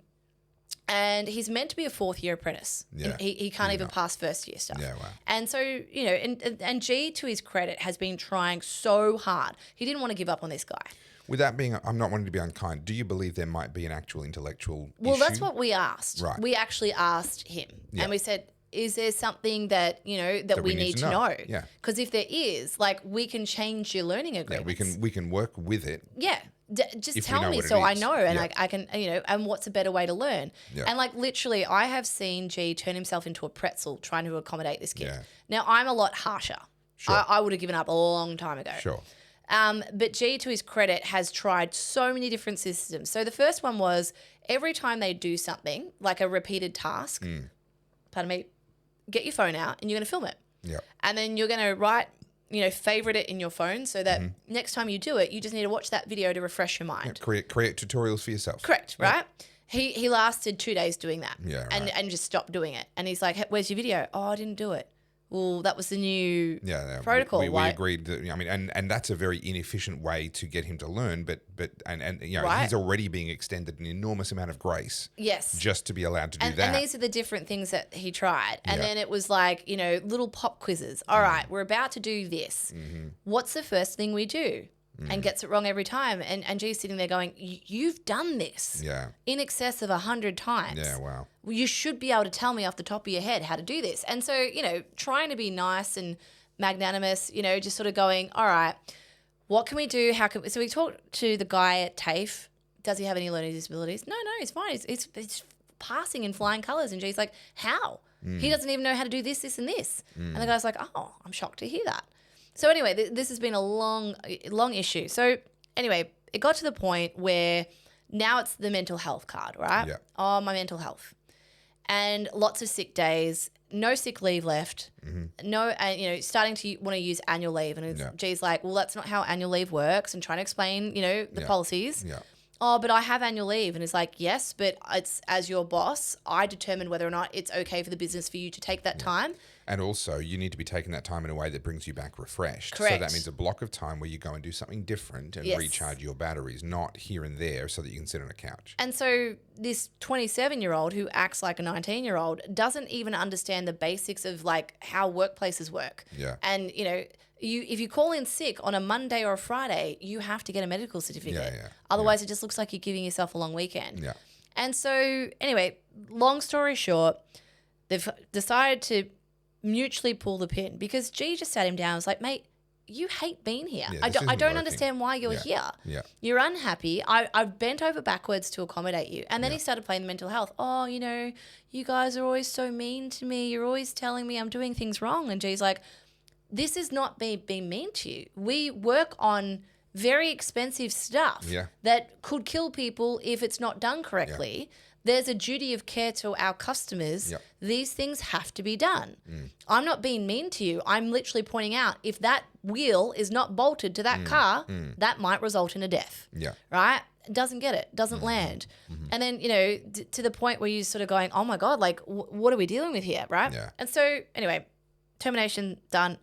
So now just calling in sick. Oh, I need some annual leave. Can I go home early? It's like, so he's got like 4 weeks left or something? No, he's on his last week. Okay. And G's just sitting there going like, I don't know what to do. And so now... If I was G, I'd just let him go. Just say, that's what he said. He's like, dude, just go. I'll pay you out, just go. Yeah, that's what I'd do. Get rid of him. And so the last one is, all mechanics have their big tool cases, right? Yeah.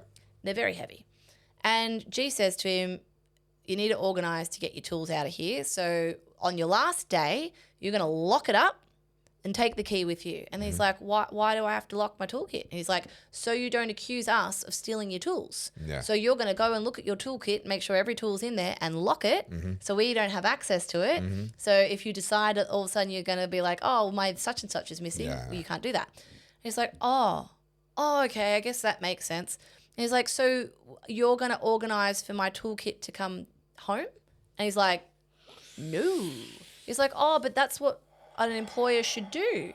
So the reason I'm telling you this story is like, this is Gen Z, man. This is what they're like. I don't think that's representative of Gen Z overall. Gosh. It's representative of a lot of them. Not. I could tell you horror stories. I've had it with my own assistant. Their expectations are extraordinary. Their ability to deduce like the correct procedures or how things work. Yeah. And so something in the letter of mutual parting of ways or, the end of the contract. Conscious uncoupling, I think, is the fashionable term. Yeah. Was the word termination. There's a termination of the contract. And so he's gone off and Googled termination and gone, oh, this is verbatim. That word might stop me from being able to get Centrelink. So I'm going to have to go on Centrelink because I need some time off for my mental health. Wow. And G's just like, I don't even know what to do with you, man. I don't know what to do. 27, hasn't even finished his apprenticeship, has had everything thrown at him, and now is going to go take time off to go on Centrelink for his mental health. What are we teaching these kids? So we talked before about how it really is that generation between about the age of 35 and sort of 25, early 20s, that are going to be, that they are the ones who I do actually feel for, because they were betrayed by their parents. They were still being brought up at a time before the counterculture, the pushback against feminism, against wokeness had really started. They were brought up in all of that stuff, believing that was the future, believing the victim card would work forever, believing I'm offended would work forever, believing that they could be weak and unproductive and expect everything else to be done for them and given to them, and that would just work for the rest of their lives. They were raised with that. But it was before the time when the fruit of that really became obvious. And this is what that younger generation that we talk about, the fact that that's splitting. Some of them are still going the same way and throwing their lives away, but there's actually a growing cohort, especially with the Charlie Kirk thing, that has put this on steroids. I think it's the lower end of Gen Z. It's the ones that are mid-20s down. Well, I would say probably early 20s down. But there are some that are a bit older. That they grew up and they were just young enough to be able to see the full outworking of the consequences of all of this. And they're looking at their parents and their grandparents going, I don't want to be you and I don't want to be you. What else is there? And they're reaching further back in time. They're reaching back towards faith and towards much more traditional historical kind of values and things like hard work and things like having to pay your own way, getting married, having kids, raising them well. That these sorts of very obvious traditions that a civilization can't survive without them. We've told ourselves for a long time that we don't need them anymore. And it's that bracket of 35 to 25, maybe a little bit younger. They are kind of the lost generation. I think I even said this on the podcast a while ago. If you're hire someone who's 40 plus or under 20. Just avoid that 2 decades in age, and you will save yourself a lot of grief. I feel bad because obviously it's not all. There's a lot of good ones in there. By no but means. Unfortunately, do you want to play the lottery with your business? Right, and with fair work and things like these days, you have to be very careful. So can I tell you a story? Yeah. So someone that I know was accused by an ex-employee of sexual harassment. I think I've mentioned that on this podcast. Yes. So the decision came down. Have I mentioned that? Just say it again. I might have mentioned it on one of the Monday ones. Maybe. Think. The decision came down, all the sexual harassment stuff's been thrown out. The judge saw through it all, that it was all completely fraudulent. So free and clear of all of that, as he should be, because he never did anything wrong. But because he didn't have the right paperwork in place to handle employee sexual harassment accusations in his very small business with a handful of employees, he's now liable, and I don't think the final costs have come down yet, but he's now liable to have to pay WorkSafe a whole bunch of different fines and fees and charges because he lacked a particular procedure. Oh, that's bullshit. And the person that made the accusation is getting a victims of crime payout in the tens of thousands of dollars, despite the fact that, as far as I'm aware, nothing was found in her favour. How does that work? I don't know. That makes no sense. But basically, the way it appears, if I've understood everything correctly, there was no downside for her to make the accusation because all of her legal fees were covered. And if costs were awarded against her, it wasn't her problem.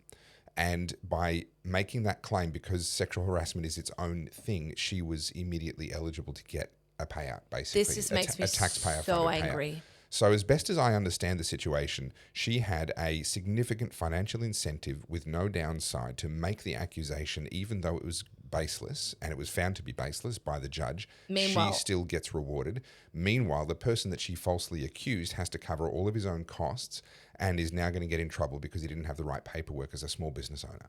That just... Yeah. That's disgusting. Don't employ people in that age bracket would be my advice. Yeah. But obviously that's age discrimination. Well, no, I don't think it's age discrimination. You look at the best person for the job. Yeah. And there's a certain level of criteria there. Like if you need to put pronouns on your resume, chances are you're not going to like this environment. Not gonna like this environment. So based on that, I'd say you're not the right fit for the job. And you can scream blue murder about how that's discrimination. At the end of the day, it's up to the business owner's prerogative to find the right people that fit the culture of the company and that want to participate. Yeah. And if you don't want that, don't apply for the job. And by the way, I see a lot of similarities between G and this other business owning friend of mine tolerating way too much for way too long. Yeah. And unfortunately, no too nice, no too good kind. deed goes unpunished. It's funny. I'm literally about to make a video. You know how I do my little Instagram videos, and it's called the you don't owe people nice. Yeah. Now, you might remember the phrase "just be nice" by a certain ex-business partner of mine. Has a charity called Just Be Nice. And I am of the opinion that if someone needs to tell you that they're nice, they're probably not. They're not. Nice. Yep. And this whole nice culture that, well, you just be nice, be courteous, right? It's actually to our detriment because what that means is lower your boundaries so that I can overstep them because I'm putting myself on a higher pedestal than above you. And I think we've seen that a lot in the workplace. And so people, out of the goodness of their heart, good temperament, good intentions, end up doing the nice thing, and they suffer for it. Completely taken for granted. I could not agree more. And I think this happens in families, in relationships, in business relationships, in just general social settings, where there are people who, let's take an intimate relationship, a marriage. There are people who go into a marriage and say, wow, we've said our vows, we've said we're together, this is it forever. The other person can't leave me, therefore I'm safe to bring my best and give everything I can and everything I have. Meanwhile, there's other people that say the other person can't leave me, therefore I'm free to take as much as I possibly can. And I can get fat and don't care. Well, or take them for granted, not care about their needs, desires, ambitions, dreams, and become a taker within that relationship. And unfortunately, when they marry each other, then you end up with a really, really one-sided relationship. But the same can be true in business. The same can be true just in families. Parents can do it to kids and vice versa. Yep. We don't always have control over who we choose to have some sort of a relationship with. And if you're the kind of person who then doubles down and goes, oh, but if I just keep giving more, no, you're pouring into a bottomless pit. And this is a lesson that I learned a little too late in life, is to actually say there actually comes a point where you have to be willing to be the bad guy and be the one that draws that boundary and then enforces that boundary if they overstep it. And to fail to do that is not being nice. To fail to do that is being cruel to yourself and to everyone else in your life and all the other loved ones that need you and depend on you. And in a sense, if it's an intimate relationship, it's actually being unkind to the taker. I agree. Because they're never going to learn to adjust that behavior and they're never going to realize how much they missed out on in life because of how they treated people. Here's a little tangent for you. I've already sung it. Yeah, but tangent time.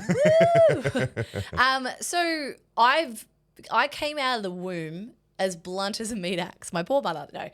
I just have this. Yeah, you loved that? No. That was visually. No, I did not. The visuals. Carly, why do I do this to myself? I don't have a very good filter, and I've always just said exactly what I want to say, right? Okay. So, and that might be my Aquarian traits, if for those of you who know what that means. So, but I was like that in Japan, right? As a little kid, I thought it, I said it, and there's no filter, right? And even into my teenage, and like that gets me into a lot of trouble. Sure. You say the thing that you're not meant to say, right? Yeah. This tastes like shit. You're at someone else's house for dinner.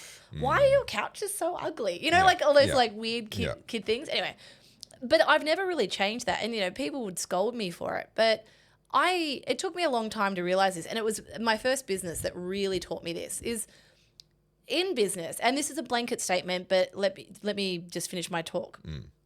You're either the bitch or the slut in the business. That's it, right? When it all gets boiled down, if you is this like a Team America World Police? There are pussies, dicks, and assholes. Yes, is that it's that this speech. is where we're going? 100%, 100%. That's a great speech. I'm here for it. Yeah. Right, and that's so. What I say by that is, if you get somewhere and you're nice and you see success, it's an automatic assumption that you traded sexual favors or you use your sexuality to get you there, right? Yeah. And I was accused of that a lot. Well, that's what I did, obviously. Obviously. That's why your knees are all dirty. I can't say that because I just got the worst visual. Sucks to be you. I'm not okay. I need some bleach. Sucks to be you. I need some bleach. What the hell was I saying? Right. So that's that. And then on the other side, because I was way too nice in my early company, and and also I was very green, right? The little 24-year-old me made some silly choices, and then eventually I started to wisen up. I'll give you an example. all of a sudden I had this clothing company that was doing really well and I had a lot of friends. Yeah. Friends I didn't even realize I had friends. Yeah. And they were always like, gimme. Mm-hmm. And then I got to a point where I'm like, wow, I'm giving away a lot of free clothes. And I don't seem to be getting a whole lot in return because when I'm asking people to give me a hand or help me here, like they're busy. Yeah. And so all of a sudden the favors dried up and so did the friendships. Yeah. And that was a tough lesson to learn. I was like, wow, okay. Yeah. And then I realized boundaries was very healthy. So I was like, no. And then, oh, you're a bitch. Mm-hmm. So and this is a female, unfortunately a downside to being a female in business. If I do speak up, if I am disagreeable in any capacity, I'm difficult to work with, I'm a bitch. And so I resented that for a really long time. And then after COVID, I just realized, all right, you want me to be a bitch? I'll be a great bitch. So there are people who try and say that men aren't held to the same standard, that, like you say, if a woman is, showing leadership, well, then, she's a bitch or she's controlling difficult. or she's difficult or whatever. Whereas we'll admire men for the same traits that we despise in women. I'm not sure that that's entirely true. I want to propose an alternate hypothesis there, that women will take it to heart when they're called a bitch. Yeah. Men couldn't give a fuck when they're called a cunt. Yeah, okay. Right. And so it doesn't bother us Yeah. the way that it bothers women. Yeah. And so that same person that's admired by some is despised by others. Yeah. They just don't care. Yeah. Whereas I think, women will take it to heart when someone calls them the name or categorizes them or is unfair to them, because that is unfair. But they'll take that to heart and they'll miss all the other people that aren't treating them that way. They won't see that. They'll focus on the ones that are. I'm guilty of that. Whereas at times. men, I think, are I don't know, we're more disagreeable. I suspect, just sort of if you drew an average baseline, again, we're making generalities, but I think as an average baseline, men are more likely to be disagreeable, which means we're less likely to care and fixate on the ones that don't like us. And we go, no, I'm just going to hang out with the people that do. Yeah. Well, that's what I've realized now. I'm like, all right, I'll be a bitch. Yeah. And so my whole thing is you don't owe people nice. Yeah. And I don't even know why we got on this tangent, but there was obviously a reason we got Well, there. we were talking about generations and that's something that I certainly learned too late in life. I had a really interesting encounter over the weekend. I was at the CPAC conference and I caught up with someone there who was part of this whole nonsense around the August 31st rallies and all of that. And one of the people that took exception to the stance that I took and the way that I absolutely flamed Beck Freedom. And in my opinion, she 100% deserved it. And he tried to make the point. He said, like, you upset a lot of people. I'm like, good. Yeah. Good. Please tell me they're still angry. Yeah. Please tell me they haven't forgotten. Yeah. Because the entire point of that exercise was to make sure that they know that I'm not their friend and I never will be. Yes. Right? If they want to turn into white fascists and start pretending that the color of someone's skin is the most important thing that we should be concerned about when we let people into this country, I want them to hate my guts and I would love for the world to know. So if they could talk more about how much they hate me, I'd really appreciate it. And I didn't quite put it in those words. Yeah, but there was that initial sense of shock. And then I think a switch flicked, and I think this person kind of went, oh, and they actually said to me, well, if that was your objective, then you've succeeded. Yeah. Right? Yeah. And it was a real tone shift in the conversation. And 30-year-old me would not have been capable of doing that. 30-year-old me would have been, oh, well, look, the reason why I'm trying to justify what I did. Yeah. How old am I? 43-year-old me. Yeah. Don't care. Well, it's interesting, with the way my content's shaped, I've realized I'm not going to get into the fashion industry, right? For a multitude of reasons, which I've already mentioned on the podcast. But what I'm like now is like, all right, well, that's fine. I don't need a seat at your table. I'll make my own table. Yep, and whoever wants to come sit with me will come sit with me. And interestingly, I've said this, I've played some of my reels. The people who started following me, I've got editors of magazines, and I always screenshot them. I'm like, I'll just remember that you're following me. I'll remember that you're following me. And so I'm not saying anything that's nasty. I'm not being difficult, but I'm saying the thing that people have thought but chosen not to say. Yeah. And I'll give you a good example. When it comes to like any of these like little microcosms of communities, whether it's the fashion industry, there's like that little, cool kids table. And to get into that cool kids table, a lot of people think you need to be the sycophant. Yeah. You need to kiss the ring, right? And they'll bend over backwards. But those people will never accept you if you do that. Correct. What they accept is power attracts power. So if you come in, like all I can think of is Mean Girls, right? Have you seen that movie? No.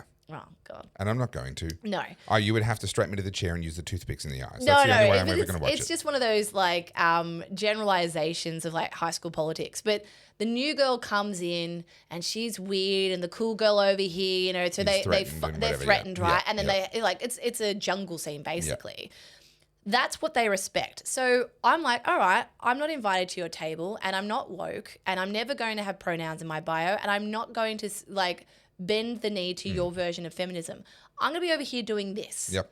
And I'm going to attract people. And somewhere along the line, you will realize that I've amassed, you know, the people around my table, and you're going to want to come sit at my table. Yeah. Can we zoom right out and come back to the feminism thing? Yes. Because what you've just described about what you're doing at an individual level, I think precisely describes what's happening at a cultural level. I agree. Because for a very long time, I said in a video that I recorded the other day, I haven't published it yet, 50 years ago, women wanted feminism because they hadn't seen it. Now, women are rejecting feminism because they have. Yes. Right? So they've experienced it. And now what was lacking was the alternative. We had the Clementine Fords and the Abby Chatfields and these various people standing up saying feminist empowerment, rah-rah, and becoming increasingly undesirable to other young women as time went on. But what they didn't have was the alternate role model of what does it look like to be a powerful non-feminist, to be a powerful feminine woman who isn't. Because it doesn't. People think that a feminist equals empowered, not feminist equals disempowered. Yeah. That's not true, but the feminists had successfully controlled the conversation to the point that people believed it was. So then all of a sudden, right now, we've got this incredible situation unfolding. We've talked about the change that's happening. You know, I'm not going to re-prosecute that case because most of our viewers will have seen that before. But we're in a moment of huge cultural shift. That started a couple of years ago. I began talking about it a couple of years ago. It was already happening.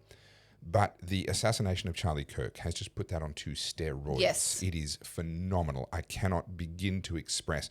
I was watching with my wife last night the coverage of the Charlie Kirk memorial that happened. And I paused it and I said, this is the death of Billy Graham. Now, that may not mean a lot to you. No. Billy Graham was an evangelist, a preacher, basically, who impacted the world in phenomenal ways, an American guy. And he ended up speaking at, presidents' funerals. He ended up, he was an incredibly high-profile guy. When 9/11 happened, one of the few planes that was allowed to fly, and it had to fly with an Air Force guard, was a plane carrying him to New York in order to be there for prayer and so forth. Like, he's at that level where the Air Force literally clears a plane to carry him to the scene.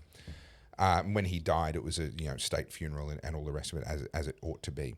Very rarely do we see people who aren't politicians that rise to that level of influence and power and impact.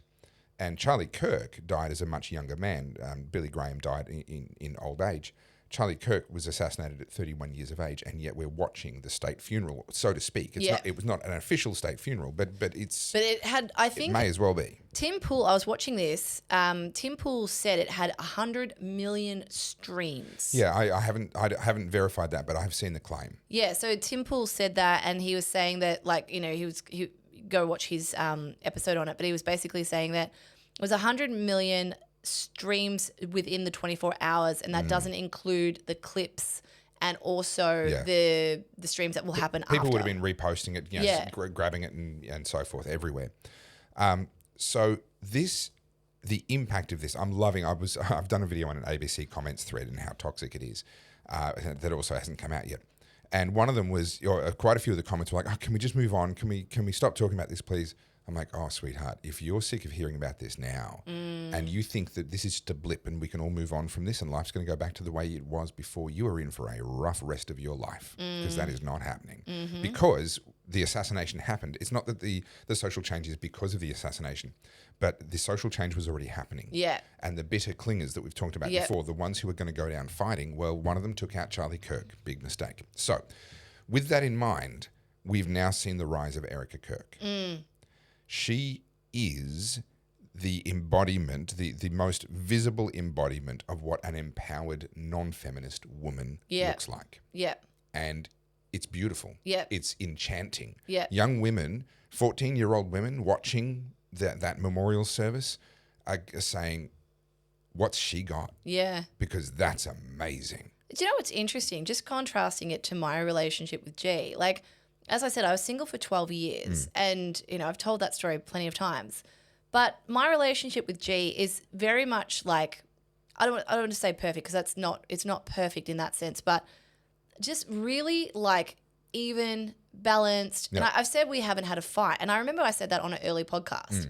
And people in the comments are like, that's unhealthy. That's not normal. You should be fighting. I was like, says who?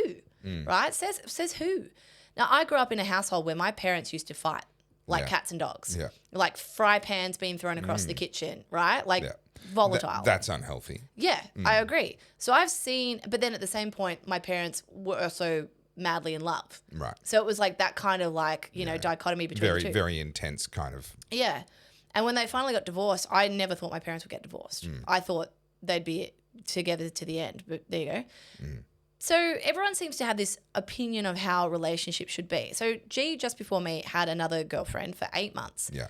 And she used to read him the Riot Act every Friday. They'd sit down with a list of all the things that he'd done wrong, right? And he told me a story the other day because, like, we just moved house together. We didn't even bicker. We didn't even fight. Yeah, that's remarkable. Right? Yeah. Like, we were very tired and very it's grumpy. exhausting. It's quite stressful. Yeah. It's physically demanding. It's just And unpleasant. And I'm not G's equal when it comes to physically picking stuff up and moving it. Yeah. It got to a point where, when you're just so spent, I was like, I couldn't even hold a glass of water because my forearms were cooked. Yeah. And he's like, just lift this up. I'm like, I can't, babe. I actually can't hold it in my arms anymore. And like, we're moving the couch moving the couch into this house. And I just had no grip. I literally was power like, left. Yeah, I was literally like holding it myself. And I felt weak as piss, but my body was just like, nah, dude, you're done. Yeah. But he was saying to me, like, in his past relationship, she had a property and she was lamenting the fact that it was going to cost $4,000 or so to get someone to come in and professionally cut the grass. Yeah. And she's like, well, don't you have a tractor? She's like, oh, but it doesn't work. He's like, let me get it working for you. So he goes and gets it working and then proceeds to then go mow the lawns and whatever. And then the same breath, she'll turn around and go, oh, you didn't say this to me today and you didn't do this. Yeah. And so the expectations are just completely out of whack. And I think, I tell that story not to talk about, because I don't know his girlfriend and I have no idea about it, but there is this expectation that women believe they deserve everything all at once without having to provide anything. I think the reason G and I get along so well is like, I'll ask him to do something and he'll stop and help me to do it. And then the same breath for him. Like it's very much like a respectful, like, oh, I just need a hand. Would you mind? Also, I'm going to guess, because I know you guys, but I don't actually see you around each other a lot. My guess is that you routinely express gratitude to him for the things that he does routinely and the things that he does because you asked him to do them, right? That is such a key for men. Men will literally sacrifice themselves one day at a time for the woman they love, for their kids, etc. But what destroys them is when they feel like they're invisible. There's an obligation. Well, no, when they feel like they're invisible, it's unseen. Yeah. And they don't. Men don't need equal effort from both sides. Men actually mostly are very willing to be in unequal relationships to have to do more and sacrifice more, as long as there's gratitude, as long as there's recognition. That comes back the other way. That is an incredibly powerful tool in the hands of women. And it's amazing how feminism directly targets gratitude and takes that away. It's interesting because I remember I put this on my Instagram stories, like maybe 2 months ago. And I was making a joke, and it's always the way with feminists. You make a joke and it just gets derailed and taken into this territory of like pathologizing everything. They've had their sense of humor surgically removed. 100%. It's part of becoming a feminist. And so I think I've told this story on the podcast before, so I won't go into it again. But it's the old age-old question that I thought a relationship would absolve me of this obligation. Yeah. And it's the what is for dinner tonight question, right? Yes. I fucking hate that question. I think I talked about it. I said I bought those Naggy, the recipe tin ebooks, right? And I just said it as a joke. It was a passing statement. Like, I thought getting into a relationship would mean I no longer had to just come up with that myself. Yeah. And then sure enough, people in the comments were like, Carly, he should be doing this. He should be like, why is it all on you? Yeah. I was like, whoa, cool your jets, mate. Like, that wasn't the conversation here. I was just saying, between the both of us, we volley that question because it's like, I don't bloody know. I don't care. And if there's two of you, one of you's not just unilaterally going and making that decision. You're talking about it with each other. That conversation still happens. It's no longer just inside your head. Correct. And it gets to a point where I'm like, I don't bloody know. Just if it's on a bowl in front of me, I'll eat it. Yeah. And so anyway, for the most part, I do all the cooking. Well, Right. one, I'm at home. And I actually genuinely enjoy cooking. Yep. So it makes sense that I cook dinner. Yep. Not to say that G can't cook, he can, but he gets home later. And also by the time we sit down to eat most nights it's 7:30, 8 o'clock. Yeah. It's been a big day. Yeah. And it's so interesting. People going, oh, Carly's become a trad wife. Yeah. Yeah. I was like, what? But hang on, you're saying that as a derogatory statement. You're saying that I'm somehow losing all of my agency. And your identity. And my identity. Yeah. Because, for 12 years, I was the girl boss, out there, loud and proud. I can do anything, and I can. Yeah. Yeah. But I can't do proved all of it. So there's interesting ways of thinking when you're in a relationship. So there are some people, have you ever noticed there are certain people that will always want you to get something while you're up?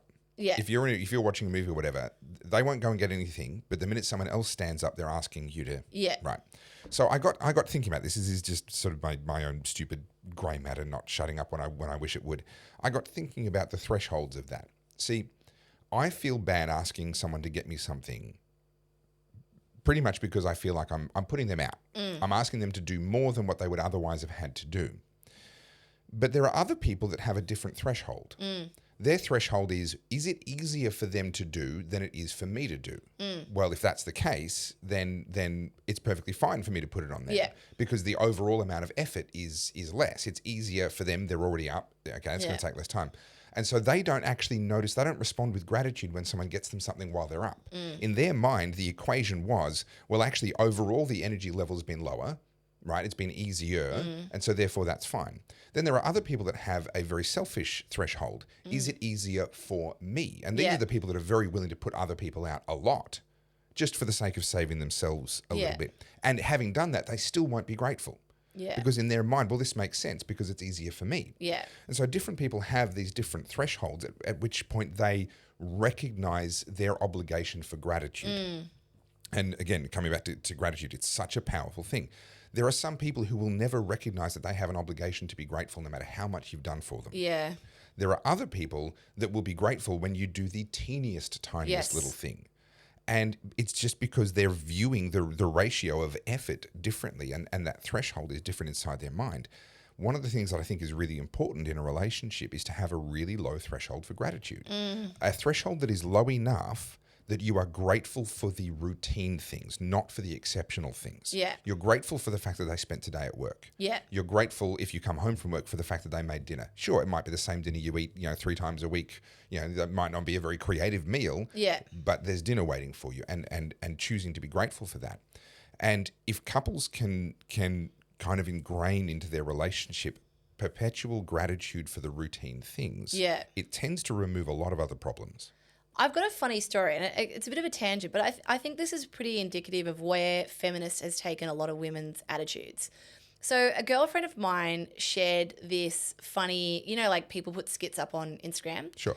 And it was this couple, and they'd been married 20 years, and they're like, nothing's changed. And what it was, like, back in the 80s, you go to the drive-in and you go make out with your boyfriend, right? Yeah. And so they're like, I wouldn't make out with my boyfriend at the drive-in, too public. Yeah, okay. No, we'd do it behind the shed? We'd pick a different location, yeah. In the shearing shed? Yeah. So, it was like that stereotype. And it's like, and now, 20, 30 years later, 4 kids, and they're still making out in the car. Yeah. And they're like, because the joke was that's the only time they get, privacy. Together, yeah. Right? Yeah. And it was just, it was literally a funny, light-hearted skit. Yeah. And of course, go to the comments. Mm-hmm. And this was like a mega viral reel. Like, for whatever reason, it got picked up by the algorithm. And it's like, oh, give it, a year, it'll change. And then you'll resent each other. Or this was like they're 20 years in. Yeah, it was all these like really, really negative outlooks on marriage. Just all these assumptions. Oh, my husband hasn't looked at me like that for 10 years. Yeah. And so, Sally shared it with me. She's like, wow. She's like, I still make out with my husband. They've been together 20 years. And she's like, and I love it. Yeah. And I said to her, I was like, yeah, I was thinking about that because, like, I probably kissed G, like, you know, whether a kiss on the cheek or a kiss on the lips. Yeah. In excess of 50, 60 times a day. Yeah. I'll just walk past and be like, yeah, give him a kiss. I don't even think about it, right? It's just one of those things. Yeah. And I was like, I never thought about it like that before. And I was like, yeah, I probably kiss G a lot and he kisses me a lot. Yeah. I was like, when is that a bad thing? And then I remember reading all those comments and just going, I'm so sorry you don't have this. Yeah. So there was another viral reel that you will remember that was a young, obviously recently married or together, possibly not even married, but together, young, attractive girl would wait at the step as her husband pulled the car into the driveway. Yes, I do remember that. Would be super excited and would give him a hug. And again, the comments were the same. Oh, you give it some time, give it a year, blah, blah, blah. But the truth is the people making those comments, they never did that. Even when their relationship was brand new, even when all of the other factors were the same, they never did that. Yes. And so they are not in a position to determine what this couple is going to do in the future. Yes, okay, the dopamine wears off. Dopamine is a novelty drug. That does wear off. Serotonin is an incredibly powerful drug, and that is infinitely sustainable. That comes from the cuddling and the intimacy and the deep and meaningful conversations. Serotonin comes from overcoming conflict. When you're in stress, your serotonin receptors shut down. When you resolve that stress, they open back up again. You can get a beautiful hit of serotonin just by finally having that hard conversation that you've been putting off. That's why it feels so good afterwards. That, as a drug, that's a phenomenal thing within your relationship. Yeah. But so many people, and feminism, and I've literally done a video on this recently, feminism teaches women that men are the thing that you're fighting against, not the thing that you can get alongside and will fight with you and for you. And so therefore, everything with men is conflict. Everything with men does shut down the serotonin receptors. And in fact, and we've talked about this on the podcast, it denies that third deeper layer. So there's dopamine, that wears off over time. There's serotonin that doesn't have to wear off, but it does shut down under stress. There are moments in life where that's going to be diminished. You have a kid, lose a job, get sick, whatever it may be.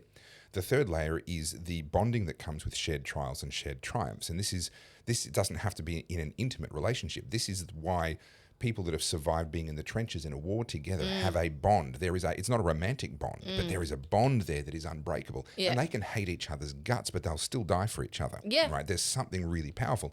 That comes from shared trials and shared triumphs. And if you're a true feminist, you believe that nothing you achieve is achieved with the help of a man. I did that myself. And every time you fail, it's not your fault, it's because of a man. So you can never have a shared trial. Yeah. And you can never have a shared triumph. And so for feminists who are trying to have relationships with men, once the dopamine is gone and the serotonin wears off because they hit a moment of stress, there's nothing there. Because that level of bonding that's supposed to exist, this shared overcoming of obstacles, the shared triumphs, the shared trials and failures, where you fought the world together and maybe this time you lost. The bonding that's supposed to come with that is not possible because they have been taught to view men as the thing they're fighting against. Yeah, the male in the relationship is the adversary. Yeah. It's interesting because, like, ever since this whole Abby Chatfield thing has popped up, now all of a sudden I'm exposed to a lot more feminist content and maybe I'm looking for it as well. And then obviously you've got the opposite side of the spectrum, which is the Andrew Tate. Yeah, well, Andrew Tate, I wouldn't say is the opposite. I think the MRAs, the men's rights activists, and MG toe, men going their own way.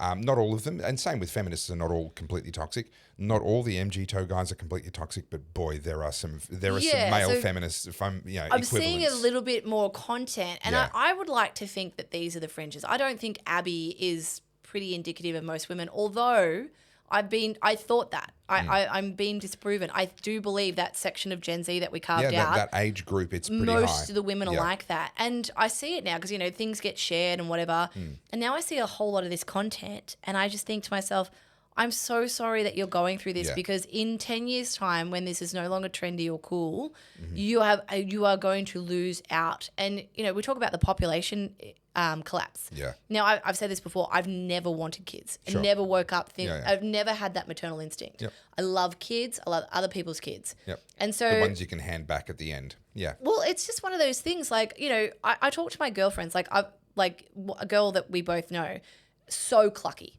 Would have started pumping out kids at 20 if she had met the man. Yeah. And she's 32 now and just beside herself, desperate to have kids. Yeah. I've never had any of that. I wasn't born that way. And so it's interesting because a lot of people are like, Harley, you're a conservative. You should be having kids. Yeah. I'm like, why are there these blanket terms? Like, I don't think every woman has to have kids. I want more women to have kids. Yeah. but there's still going to be a handful of us who never wanted them. Yeah. And I feel like my contribution to this world is not through that means. But, you know, I'm sure I'll get corrected in the comments. That's fine. But also, like, I do believe this now, and I've said this to G. Like, I'm about to turn 40. I know that I could have a child if I wanted to. Sure. But I've now realised that, you know, our parents' generation and our grandparents' generation were having kids 18, 19, 20, 21, 22. Oh, yeah. And we, as millennials, have pushed it out to like late 30s. 30s, yeah. And now, like, I know a lot of people in their 40s having kids and they're having to go through a lot of different protocols to try and get ready for these If you've already geriatric started pregnancies. having kids by your late 20s, early 30s, you could keep having kids into your 40s. Yeah. And statistically, you've got a good chance of being able to do that. If you haven't had any kids until your 40s, that's when, things get a bit tricky. things get very tricky. And I've seen a lot of girlfriends I know going through and getting pregnant. Like, one of them, she's 43 and she's pregnant, which is great. And I'm happy for her because it's all she's ever wanted. But I think feminism sold us a lie that you should wait. Go off, get the career, get the degree, 100%. do the thing, have the kids later. 100%. And I really do believe, and look, correct me in the comments because I know you will anyway. I think that whether they'll say it and admit it out loud, but I think there's a lot of millennial women who are my age going, shit, Yeah. I wish I did it earlier. Yeah. Time's gotten away from me a lot quicker than I thought. If I had met G when I was in my early 20s, I don't know, maybe we would have had kids. I don't know. And look, I mean, modern medicine is changing that in terms of the age that you can have kids. But why not have them younger? It actually works out better in so many different ways. I actually think it makes more sense because one, you're young, you have way more energy, your body bounces back a lot quicker, but also you're not actually giving up a lot because in those younger years where you've got the newborn and the toddler, you're like, let's say you had a kid around the early 20s, 21, 22, as our grandparents did.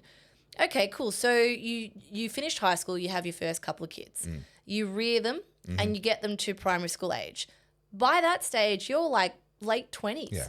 What are most late 20-year-olds doing? I don't know what I want to do. Well, I don't like what I'm doing. I'm going to go have a gap year. I'm going to go figure it out. Perfect time for you to go, hey, I think I'm ready to go figure out what my career is and kick it into gear. Your kids are in primary school.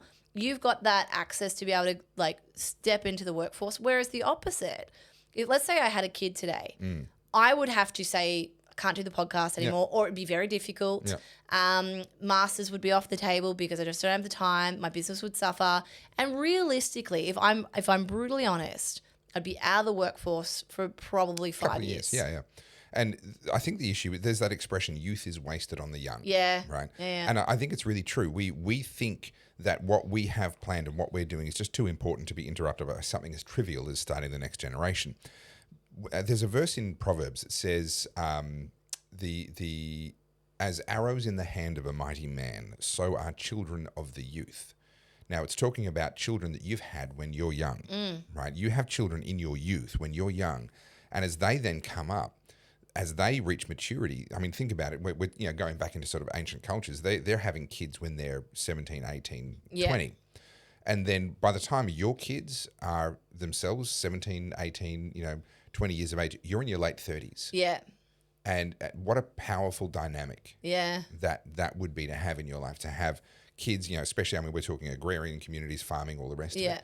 That's a really powerful thing. And I still think that is actually true today. And what you lose by having kids younger is so much less than what you gain from having kids younger and having more time to spend with them, and you get to see them grow later in life. And I say that as someone, I didn't have my first kid until I was 35. Yeah. Right. So I didn't exactly start young either.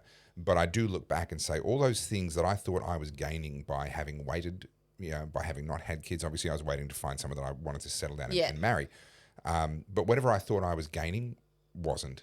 I really wasn't. I'm, to play devil's advocate, I'm sure a lot of people would say, well, I would have done it young. I just didn't find that person. Yeah. And that's valid because you don't want to just get knocked up to the first person that comes along. Well, not only that, I think modern dating has a lot to answer for. I think there's a lot of things that are all sort of coming together to create a very hostile environment for this. One is feminism. Yep. And so it's on the record, I know I've stated this before, but I am grateful to the suffrage movement and to have, equal rights. So feminism in its early iterations, for sure. We're talking about modern feminism. Yeah, I'm talking about what feminism represents today. Yeah. Your Clem Ford, your Abby Chatfields. Like, I have nothing in common with these women. But I wanted to show you this. This is a bit of a palate cleanse because, we've been talking about this for a while. But this was a meme someone put together, but I thought it's worth showing. Hang on.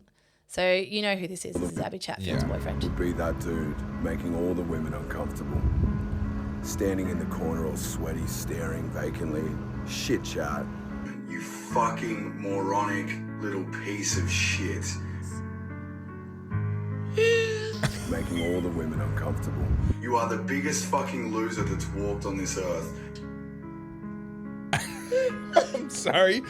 Wait for it. Standing in the corner all sweaty, staring vacantly. You're a piece of shit. You belong in fucking jail or worse.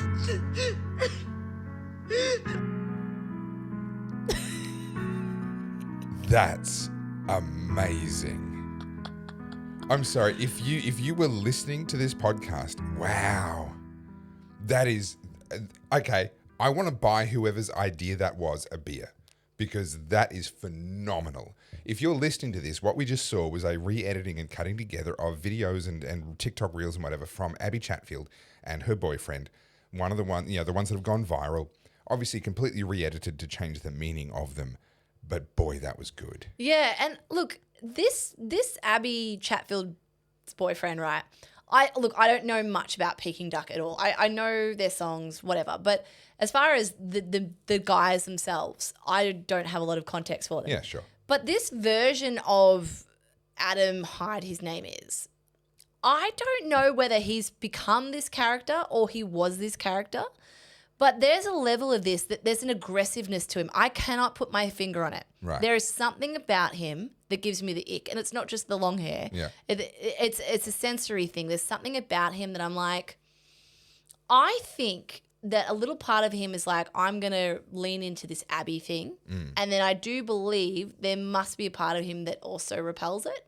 And so that tension inside himself, this relationship will end. Right? I guarantee it. Well, most celebrity relationships do. They're some of the lowest percentage relationships. Yeah. I think it will end and it will be like a, right?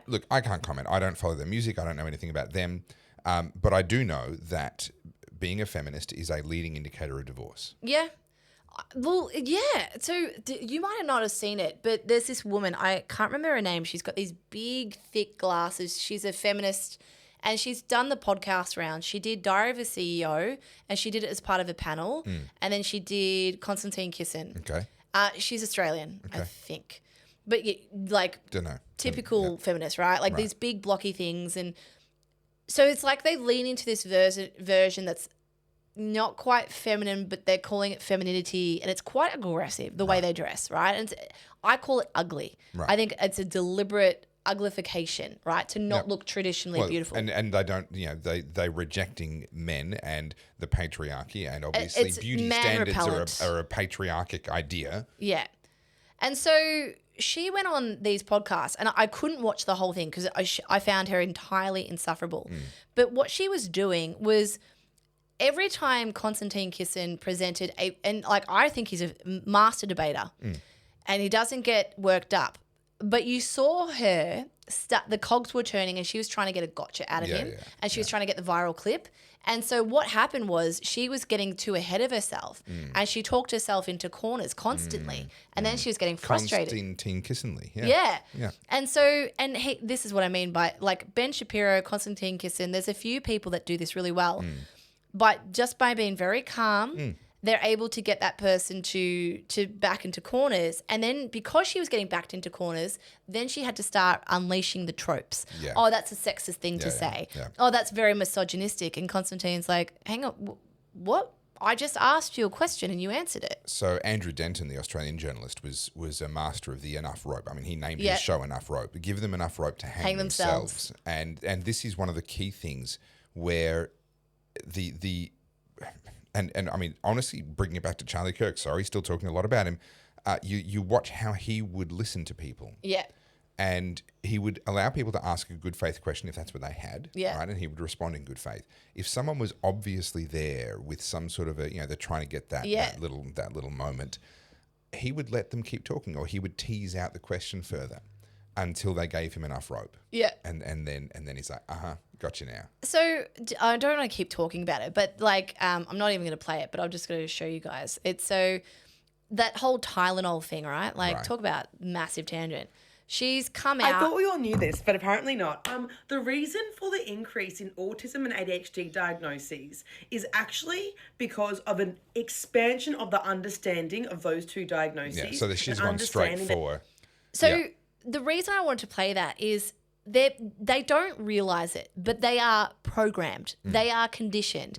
And someone high above is pressing a button that gets these people to That's what it is, because it's like the exact same lines. You're either a misogynist, a homophobe, or the science, or whatever their trope is. Yeah. But something happens on the other side of the world, and like clockwork, Yeah. they all just go, oh, no, it's this. Yeah. Abby is a perfect example of that. Everything she does is set from above. I don't think she's ever had an original thought. Yeah, and I agree with you as long as you're not implying that it's like some sort of a coordinated, organised... she gets a phone call on her red phone at 2 o'clock in the morning. No. But no, it is a case of... it's a case social of the conditioning. incentive, social conditioning. And it is that bucket theory that you talk about and the buckets of beliefs that have been lumped together. And in order for you to stay inside the club, in order for you to be one of the cool kids, you better get on board all of these things. It's just so interesting. So, like, we're going to go across to the UN thing in a second. I was going to bring it up, but I won't. I'll finish this bit. We'll round out this discussion. Yep. But when I say, like, it's like they're programmed, I think you repeat a lie long enough and it becomes the truth. What's that comment? What's that quote? A lie repeated enough becomes the truth. That's about as good as I'm going to be able to remember it. Yep. I think with a lot of this stuff and the way that social media has deduced our attention spans down to like 5-6 seconds. Sorry, what? Yeah, exactly. Squirrel. Exactly, right? Yeah. These people will see a catch line, and I will give it to the left. They're very good at their catch lines. And then that becomes the accepted narrative. So then those tropes just get rolled out. So there's a point of resistance, throw the narcissist, throw the fascist, homophobe, transphobe, right-wing nutjob. And then it's like, okay, cool, you've used all those. So let's talk about it. Well, let's get down to some actual substance. Yeah, and that's what I mean with that feminist chat. She just kept going back into the corners, and then she was throwing all the pejoratives.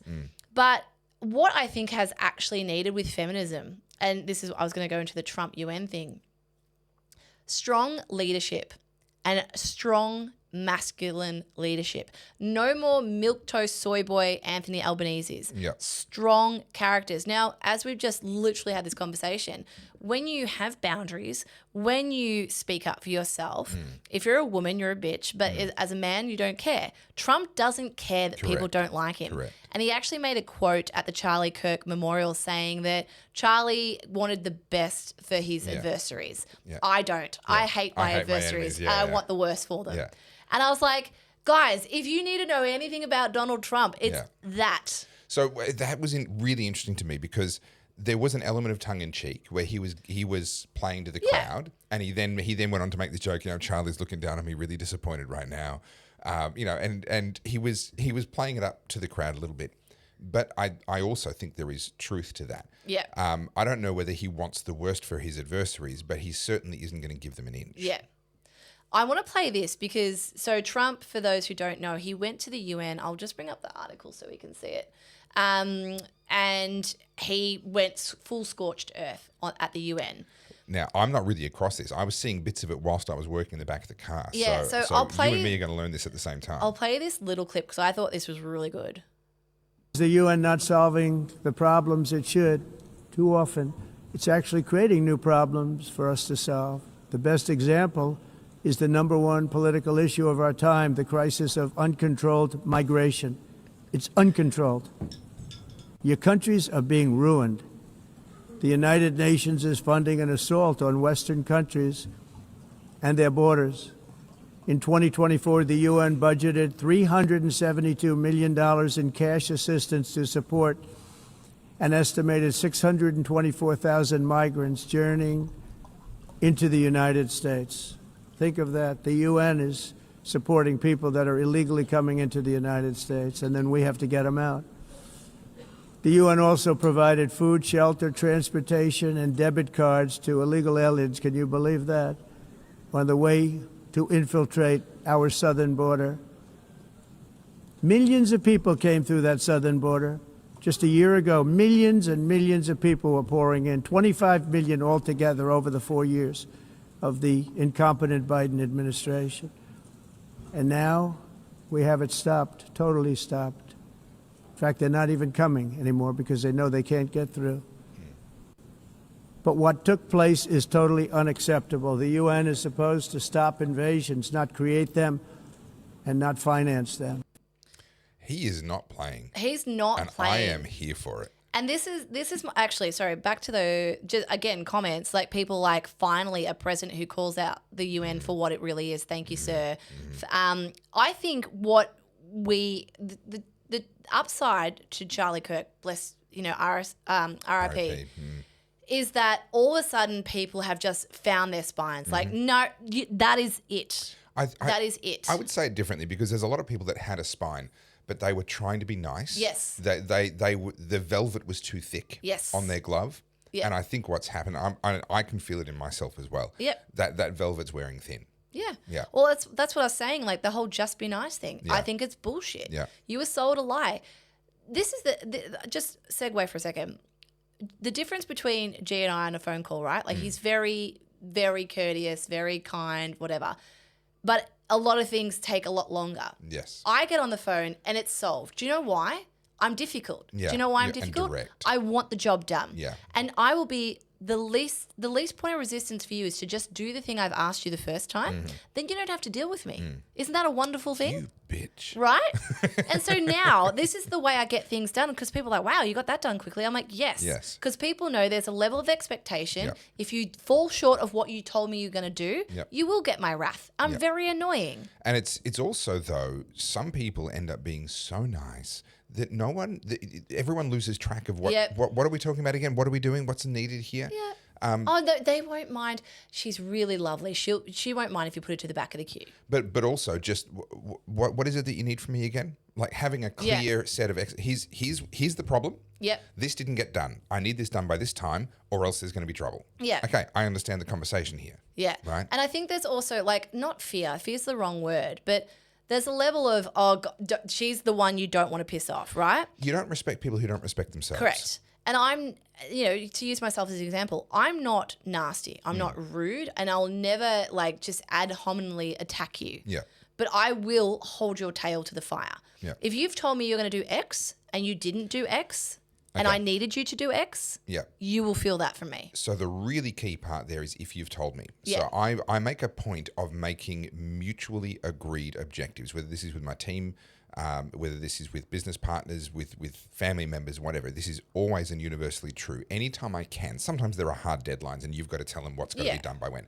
But anytime it's possible, like when we got together and started talking about the rebrand for me, I said to you, I need the waypoints, I need those key lines, and I need you to make sure that you can hit them. Like I don't mind what it is, but just don't tell me that it's this and then it turns out to be that.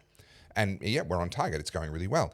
That's classic with the Victorian government. They're like, oh, the estimation to build the Westgate Tunnel is $1 billion. Actually, it's $23 billion. Yeah. But there's a world of difference when you're holding people accountable. There's a world of difference between the conversation that goes, I told you we had to have this by then, versus, hang on, we talked about this and you told me you would have this by then. Yeah. Those are two entirely different conversations. Yeah. And if I have to hold someone accountable, I'd much rather be having a second conversation with them and say, hey, I gave you the chance to tell me that this wasn't possible, that this wasn't going to happen. You said to me, no, this is going to happen. Or what has popped up that's making you fall short. That's the first thing. So, like there's an escalation, right? For example, if I've ever had a difficult issue to solve, and God knows I've had plenty of them, the first thing I'll go, hey, did you get my email? Or did you get that correspondence? Firstly, was there a breakdown in communication? No? Okay, cool. Did you read what I said in the email? Yes. Okay, cool. So failing that, and then so what it is just going, okay, so where did this issue arise? How can we fix it before it gets too bad? But if you wait until the end to then turn around when I can't do much to fix it and then go, whoopsie daisy. See, I take a similar approach, but just with a couple of subtle differences.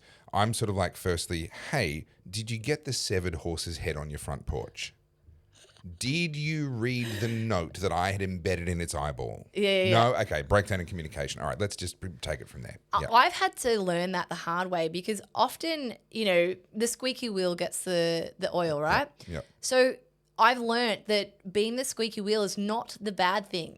A lot of people say, don't be the squeaky wheel. No, actually do it. Do be it. And this is what I'm trying to say is this is a conditioned thing. Be polite, be courteous, politically correct, just be nice. Yep. Bullshit. Yep. This is what gets you walked over. This is what gets you treated like shit. It also, there's the saying, time is money. Yes, it is, but also time is irreplaceable. And so when someone costs you a bunch of time, and there's so many things we could talk about on this front. We've had a big year growing our brand, and there's been hurdles and things that have cost us time in other areas, not on my rebrand, but in other areas. And I'm like, I can't get that back. Mm-hmm. If I have a delay with a video, I can put the video out tomorrow. Okay, but the people that were available to watch a video today, I can't get them back. Yeah. So time can never be recaptured. Now, that's not to say that we have to be an asshole and have everything now and all the rest of it. No, you've got to live. You've got to be realistic. You've got to enjoy yourself. All those things are true. But ultimately, every time we allow something, we be nice to that person who's causing an ongoing delay. We're losing something that can never be recaptured. I'll give you an example. I watched a really good video the other day, and it just really cemented an idea for me because I can do a lot, so therefore I do a lot, which means that I end up becoming my own bottleneck. Yeah. And a lot of this comes out of just exasperation from, having delegated and being disappointed. So I'm like, I'll just do it myself. Mm-hmm. And I think a lot of small business owners can relate to that because you're like, it's just easier if I do it. And I'm like, no. Now I'm at the point where by the way, I am not raking in money, but if there's a little bit of extra money, I'm like, I've got to get out of this habit of it saves me money if I do this. Yeah. I'll give you an example. I'm buying some new chairs for up here because these are actually our dining chairs and I want them back at my dining table. And so I was on Facebook Marketplace just seeing what's up there. And, I found some nice ones on Temple Webster and stuff, but, I don't really want to spend $500 if I don't have to. Yeah. And then I end up finding the exact chairs that I was looking at from Temple and Webster on Facebook Marketplace. I was like, great. And they happen to be in Richmond. Okay. Richmond from here is about an hour drive. Yeah. So an hour back, and it could be more because of traffic, just to go get chairs that are $400 cheaper than they are online. I was like, I'm just going to chuck them in an Uber. Oh, yeah. So I'm literally like... Nice idea. I said to the girl, she's going to be home from work tonight. I said, when you're home, just let me know. I'm going to organise an Uber and I'll just Apple Pay you. And so, okay, the Uber cost me $60. Sure. But the chairs on That's Temple 2 hours Webster... of your time round trip. Yep. Yeah, like I'm actually buying my time back. Yeah, correct. And that's a mindset shift that I wish I had done earlier. Now, some people get offended by that. Like, oh, you're wasting money. Your time's not that valuable. And because I've had these same conversations. And I'm pushing my family quite hard at the moment, my parents and my close family that live near me, because I've lived all my life with poverty mindset, constantly trading time to save money in ways that are just not worth it. And so I'm having to have these conversations. But people who get offended by this, I say, so have you gotten rid of your washing machine? Mm-hmm. Your dishwasher? Yeah. You're spending money to save time. Oh, that's not that expensive. Really? Amortize the value of a washing machine and the powders and everything else that you put in it, the electricity to run it, to save your time. That's like all the time-saving devices. Do you have a toaster? Do you have a kettle? You could boil water on the stove. Yeah. You could toast your bread under the grill. You don't have to have all of these devices. They all cost you money. You're spending money to save time. You're spending money for convenience. Now, down to the marginal utility of money, we've talked about that before. The more dollars you have, the less each dollar is useful to you. If you have $1, getting a second dollar increases the usefulness of your bank account enormously. If you have $1 million, you wouldn't even bother to stoop down and pick up $1 off the ground, right? Because you don't know where it's been. So the marginal utility of money, as you get more wealthy, you will spend more money to save less time. Yes. Right? Because the marginal value of that money is declining over time. This is why we have luxury goods. I'll buy the $400 handbag because I like the way it looks more than the $30 Kmart handbag that can hold the same amount of things. Yeah. You've just spent $370 on, I like the color and the materials better, right? Or you buy a Birkin, you've just spent thousands of dollars on a badge and a name so that you can say, well, I've got that thing. Marginal utility of money, as you become more affluent, you will spend more to save less. And people get upset about that in Australia. They're sitting there going, you're out of touch and privileged and affluent and all the rest of it. Guess what? if you were watching this in Australia, you are in the top 1% of the world's wealthiest people. I suggest you don't get upset at the people who made it into the top 0.1%. Yeah. I've got another video planned on Adrien Portelli. Not about him specifically. I'm just using him as the example because he's a good one. So I don't know if you know about the Derrimut gym chain. Yeah, so I saw that this morning. So they've been in trouble for a while, big tax debts, unpaid rents, things like that. So Portelli's bought it. Yeah, well, is that confirmed? That was the Well, rumour. he put up a reel basically rocking like first day of work. So I dare say he's come on as a big stakeholder Yeah, or something yeah. and he's bailed this guy out. Yeah. Which is good because Derrimut's run great gym. Yeah, They're okay. huge. I've They're never massive been gym. a member, but they are all over the place. They're really big and they're for serious bodybuilding people who, and it's also, I don't know what it is now, but when the one in Geelong opened, it was $5. Yeah, right. And you got everything you could right. imagine, right? So look, I think it's a great thing, but Portelli's that great example, right? So did I tell you, have I talked about this? We haven't seen you in a week and I forget what we've talked about. Jimmy Rees, the comedian. Did we talk about this? No, Okay. Someone was talking about him at CPAC, which is why my brain's going like, no, I have talked about him, but not with you. So Jimmy Rees did all those funny videos during COVID. And I've seen him Jimmy live. Giggle. Yeah, I've seen him live. I love his stuff. I think I talked about this very briefly on a live. But anyway, he put up a skit and it was basically attacking the LMCT plus idea, which is LMCT plus. that's Adrien Portelli's business that made him right, rich. okay, yeah. So it's a lottery, but the whole thing is you sign up and you get access to this like little black book, like a barter book, of all the coupons, like a coupon book. Yeah. It's an online version. And then you go into the draw to win the houses, the cars, whatever. Yeah, right, okay. Now, it was basically saying, so in Adelaide, he's been pulled in front of the courts because they're like, oh, you're operating in a loophole. So you're not registered as a lottery, but this is behaving like a lottery, but, Yeah, right, okay. this But is because grey he's area. doing some other thing. Yeah, okay. Yep. And so everyone's like, oh, it's an illegitimate business. It's illegitimate gains. He should be forced to give all his money back. I'm like, hang on, whoa. Okay, so there's a loophole in the law. And he found that loophole and he built a very successful business and people willingly spend their money with him. Yeah. Where's the crime? Yep. As long as there's no deception. Yep. As long as he's been upfront about this is what this is how much it costs, this is what you will get in return, then I don't have an issue with it. Furthermore, if they're saying, oh, you're operating in a loophole, what they're admitting is technically it's legal. Yeah. Right. So already they've lost their okay, it's legal, Yeah. it's fine. Okay, he's And that's in a the loophole. thing. So in every other state, I think the laws are different state to state. And I haven't followed it too closely. Yeah. But I think the whole thing is, had he not put that McLaren in the apartment, Yeah. he wouldn't be getting this heat. It's because he's flamboyant. Can I also make the point that so for example, Monica Smith got in trouble because she ran a fundraiser to help her with I think it was one of the court case ones. I'm going to get the details wrong, but she got in trouble because she hadn't registered a fundraiser for a particular purpose. I don't remember exactly what it was. And then she filled out the piece of paper and it was like, okay, good. Didn't change anything about the funds, what it was raised for, what was going to happen, blah, blah, blah. No, she just had the piece of paper that the bureaucrats said that she had to have. And the same thing with lotteries, all right? There are clean lotteries and there are dodgy lotteries. And having a government piece of paper doesn't actually stop you from being a dodgy lottery. There's plenty of those around. And not having a government piece of paper doesn't mean that it is a dodgy lottery. It just means that you don't have the piece of paper. Yeah. I've walked through, I used to work with the Youth with a Mission, a Christian youth organisation, doing drug outreach on Swanston Street. Once a week we'd go out there. This is when I was a teenager, and we would serve up free coffee and cakes and muffins and whatever else. And druggies would come by and get a hot drink and a muffin. And my job was to sit down with them and talk with them and try and figure out which ones actually wanted to get off their drugs and which ones would tell you they wanted to get off their drugs because they wanted a comfortable bed to sleep in a halfway house that night, right? And as a teenager, that's pretty eye-opening stuff. And we would be out the front of a particular restaurant. I won't say which one. They're probably long gone, but I don't know for sure that they are. I once went to the toilet by walking through their kitchen out the back to their staff toilet. Their kitchen, I kid you not, had mold growing on food in between their chopping blocks. So they had the chopping blocks up on top of the stainless steel, and then clearly they just never cleaned the food out. Food fell in there, and there was mold, and it was rank. This establishment had a health department, whatever, sticker on the front saying that it had been inspected and it was all good. The piece of paper doesn't mean shit. No, I agree.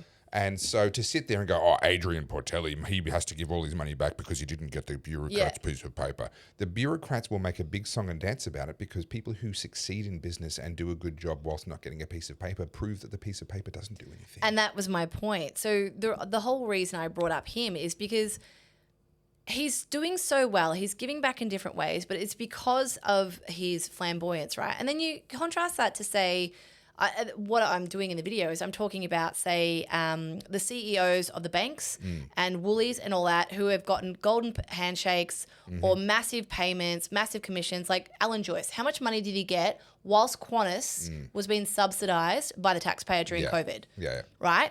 But what's his name? Alan Joyce is also gay, and he put the Aboriginal I feel like it's not name. Alan, it's Joyce. Alan Joyce. Is it Alan? Yeah, it's Alan Joyce.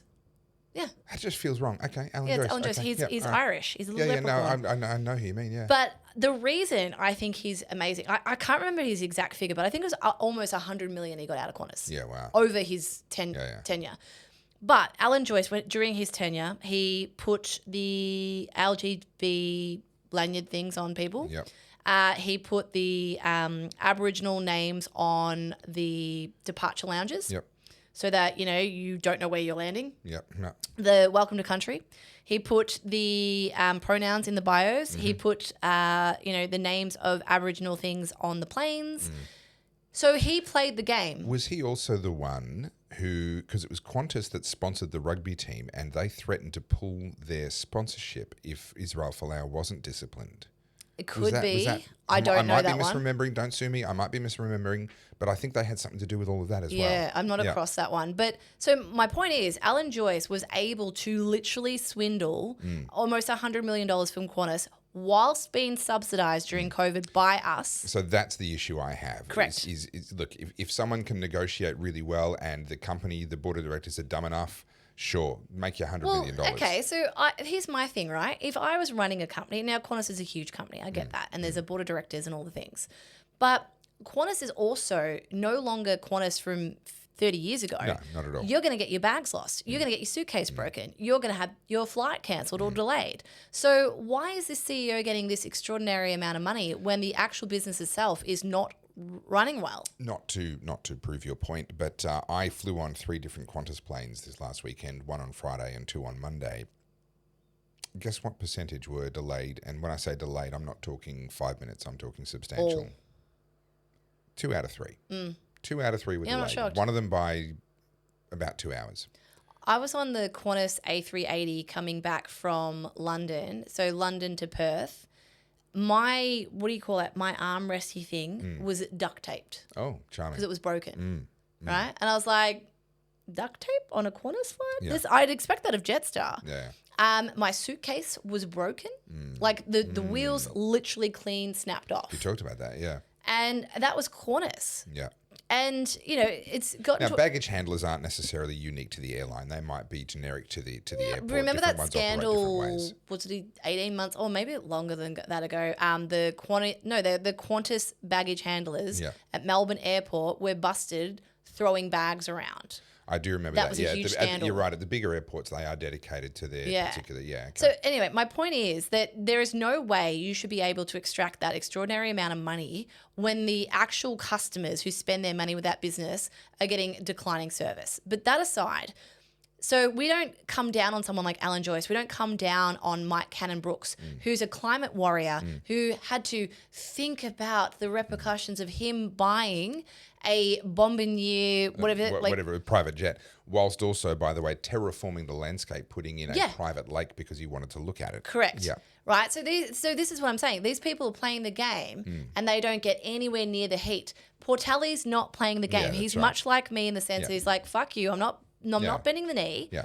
And he's getting hate for it. And mark my words, in 5-10 years' time, everyone will be looking at him going, "Ow, Adrien Portelli, he's ours." No, he's Australian. So I would love to know, and Adrien, I know you're a big fan. You watch us all the time, Sure he does. obviously.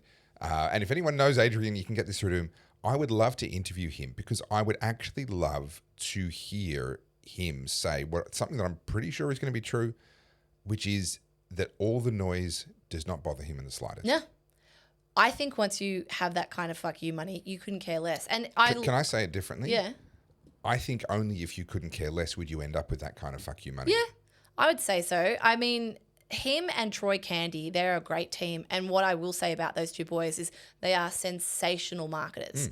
Everything they do having is a McLaren on a crane being lifted up to the top, like incredible. That was worth. That McLaren paid for itself, and it's probably tax deductible because now it's just marketing spend. It's just marketing spend now. Do you know what's funny is I defended him when that happened, and I got quoted in the Herald Sun. They grabbed really? my little thing. Yeah, That's hilarious. But you know, I really like. I don't know Adrien. I've never met him. And Adrien, if you watch this, I champion people who did things, who tried and did something, and like, it doesn't matter what you did, so long as you've put in the effort, you've gone there, you've done it.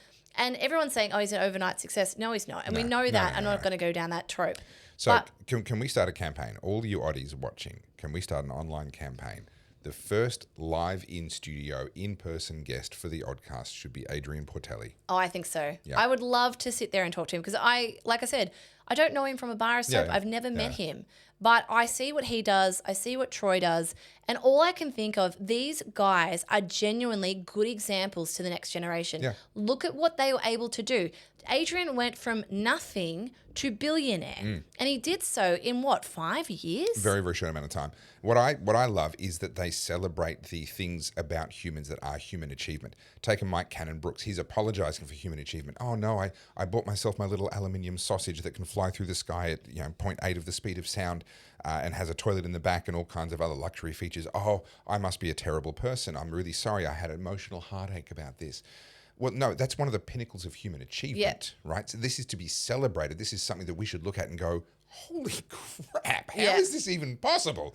Adrien Portelli goes, I'm going to buy the loud noise-making dinosaur burning machine and I'm going to lift it up to my penthouse so I can screw it into my ceiling or whatever he's done with it. I don't know what he's done with it. He's celebrating and featuring human achievement. And I there is a place for that, not to the point of recklessness and scorched earth the planet. No one that I know advocates that. Right? Literally no one that I know advocates that. But to be ashamed of human achievement, I think, is a level of self-hatred. Yeah. I'm with Adrien. Celebrate it. I agree. And I think, like, people in Australia, I mean, we've talked about Tall Poppy 100 times, but, you know, there's this attitude that money is finite. And I see it in our comments too, like from the oddies, and I'm not having a crack at you guys. I'm just trying to get you to see that money is not finite. I understand what it feels like to not have a lot. I've definitely been there, and, you know, things are... My bank account is finite. Yeah. But no, wealth. I see money, at any given moment in time, there's only a certain amount of money in existence. That can change. It does change all the time. But wealth... Yes. I would say it this way, wealth is not finite. Okay, sorry. Thank you for the correction. And so you can accumulate wealth. You can do it. There are people who are less fortunate, less intelligent, less capable doing it. The issue is, and not to get all woo-woo here, but a lot of it's attitude. Yeah. And I can see this in myself. There's what they call like a scarcity mindset. And there's moments where the bills are coming in and money's just coming out and you're hemorrhaging cash. Yeah. And you're like, I don't have any money. And then I'll say things like, I can't afford it. I don't have money. Well, then that's a self-fulfilling prophecy. You're feeding that. But it's a tricky thing because I know when I was in my teens, I was reading Robert Kiyosaki's books and then spreading out from there to a whole bunch of other people's books. And I used to get really frustrated. Robert Kiyosaki was the only one that would ever offer really explicit, specific strategies, but his were tailored to the American market. Yeah. And I was like, stop with all this mindset woo-woo BS. Just tell me how to do it. Yeah. Now I've come to realize no amount of strategies will help you if you hold on to that poverty mindset. Yes. It really does start with mindset. That's what all the books said, and I didn't accept it. I didn't want that. And now just tell me what I'm supposed to do. And now I'm in my 40s. It's taken me a long time to become an overnight success, but I'm finally I'm on the cusp of that now, and just coming to realize no, if you have the right mindset and the right beliefs around wealth and what makes it tick, you become kind of unstoppable. It's not that you can never have things go wrong. You could never get reset back to zero. But guys like Alan Bond, he was a famous bankrupt from our childhood. He came roaring straight back. Like I think he went to prison or something like that. He gets out of prison. He's worth squillions again in no time at all. Yeah. If you understand how the world works and how money works and how wealth works, you kind of end up being unstoppable. And I'm hoping that in the next 40 years, I will be much better at that than I have been in the past 40 years. But if you have the wrong attitudes and beliefs around money, then there is no strategy that's going to work for you. I'm a big believer in that. And I've got all the books, I've read all the books, and I think there's also a level of maturity as well. And I think what's held me back, if I had to look at my career, is I worried too much about what people said about me. Sure. 100%. Sure. And I'm happy to admit that. Did COVID have a little bit of an effect of maybe reducing that for you a little bit? Literally, I think, it's, how people say that the universe or God will only give you that which you can handle. That was like God going, if you're not going to learn this lesson. You didn't listen when I whispered, so here's me shouting. Correct. And honestly, I mean, I make this joke now. I mean, it wasn't good, and I've talked about it before, but it's the best thing that happened to me because I honestly do not care. I see people write nasty things about me. I'm like, go, man, have about it. Yeah. Have about it. I don't care anymore. And what I nearly said to this person that I was talking with on the weekend, the person who was saying, all these people don't like you. Because this person has a lot of potential. Yeah. This person has a lot of potential to do a lot of good. Would I know this person? Probably. Maybe. I don't know. You'd know of. I nearly said to them, the number one thing, like the fact that you've walked up to me and you've had this conversation in the genuine expectation that I'm supposed to care about their opinions, until you shed that, you're never going to reach your potential. And I kind of wanted to say it, and I went, he hasn't exactly come to me asking for advice, so I'm not going to make the presumption, right? But I'm looking at him going, this is going to hold you back. I think the number one thing that people need to learn is you're damned if you do, you're damned if you don't. So may as well do the thing that you want to do anyway. But when there's resistance, it tells you that you're over target. Like it can do. Yeah. Obviously I'm not talking in generalizations, but like, for example, what I'm doing with the way I'm doing my content, I'll give you an explicit example. I've just talked about not being able to break into the Australian fashion industry. Sure. And I know why. I know exactly why. Yeah. That's okay. I'm going to build my own. So what I'm going to do is literally double down on being that assertive out loud. This is me. And so long as I have the talent to back it up and I'm not just being inflammatory for the sake of it, people will start to go, well, shit, she's carved her own path. And mark my words, 10 years down the track, she blazed her own trail. Oh, she's such a feminist icon. She's amazing. But meanwhile, like none of them, I talk about Aussies not sending the ladder back down. They don't. I hate it. It's part of our culture. But, the worst thing we can do is participate in this news culture where we just keep repeating the same lines like, successful person, out of touch with reality. Yeah. I want to see, the biggest one was Adrien Portelli's on these spending sprees. So, he goes to Europe and he buys cars every year. And, he bought his Lamborghini yacht and all this sort of stuff. They're like, it just spits in the face of people in a cost of living crisis. I'm like, does it? Yeah. Does it? Because all the money he's spending was given to him voluntarily by people who were happy to do that. People sure do forget about agency when it comes to these things. Yeah, correct. And unlike all the money that the government is spending that wasn't given to them voluntarily by people who are also in a cost of living crisis, I don't think anyone who works, especially if you work for the ABC, you are not in a position to criticise someone who has made their money in voluntary private sector business. Yeah, and, Daniel Andrews been over in China getting his Chinese money. Anyway, I am going to segue onto another topic because we do have to get to this one. Well, and we've only got 20 minutes left. This is what happens when we don't have a Monday show because now there's too much to talk about. Yeah, true. Gallantry, what was the word? Garrulity. Too much garrulity. There is a lot of garrulity in this room. I'll never remember that word. Yeah. Okay, so I want to bring up the whole Brett Sutton. We have to talk about this. So this is a proper blood boil, though. I'm warning if you're on blood pressure medication, make sure you've taken your correct dose today because you're going to need it. Now I need to go to the bathroom, so we're going to play this, and you're going to entertain the crowd. Okay, so we'll do that. Goodness me. This is from Channel 9. You able to move it over a little bit? Oh, yeah. Mm-hmm. There we go. Every time. Well done. Hey, hang on. There's only one of you in the room. That's very funny. Is that better? Yeah, that's fine. All right, and... Go. Brett Sutton has described Melbourne's COVID years as a horror show. The former Chief Health Officer now admits some of Victoria's rules were not necessary. Mark Santamartino reports. His face was plastered across our screens and printed on everything from face masks to blankets. What did you think of all that? You're a sex symbol. I was not a sex symbol, Neil. No, I wasn't. Brett Sutton just happened to be Victoria's chief health officer when COVID hit. I'm not in charge anymore. I don't want to be. Why don't you want to be? Oh, because it's, it was a horror show for 3 years. Those 3 years earned him an Order of Australia and a lifetime of abuse. Do you still cop the hatred? Sure I do. I could have gone the way of the UK and there'd be 250,000 who died.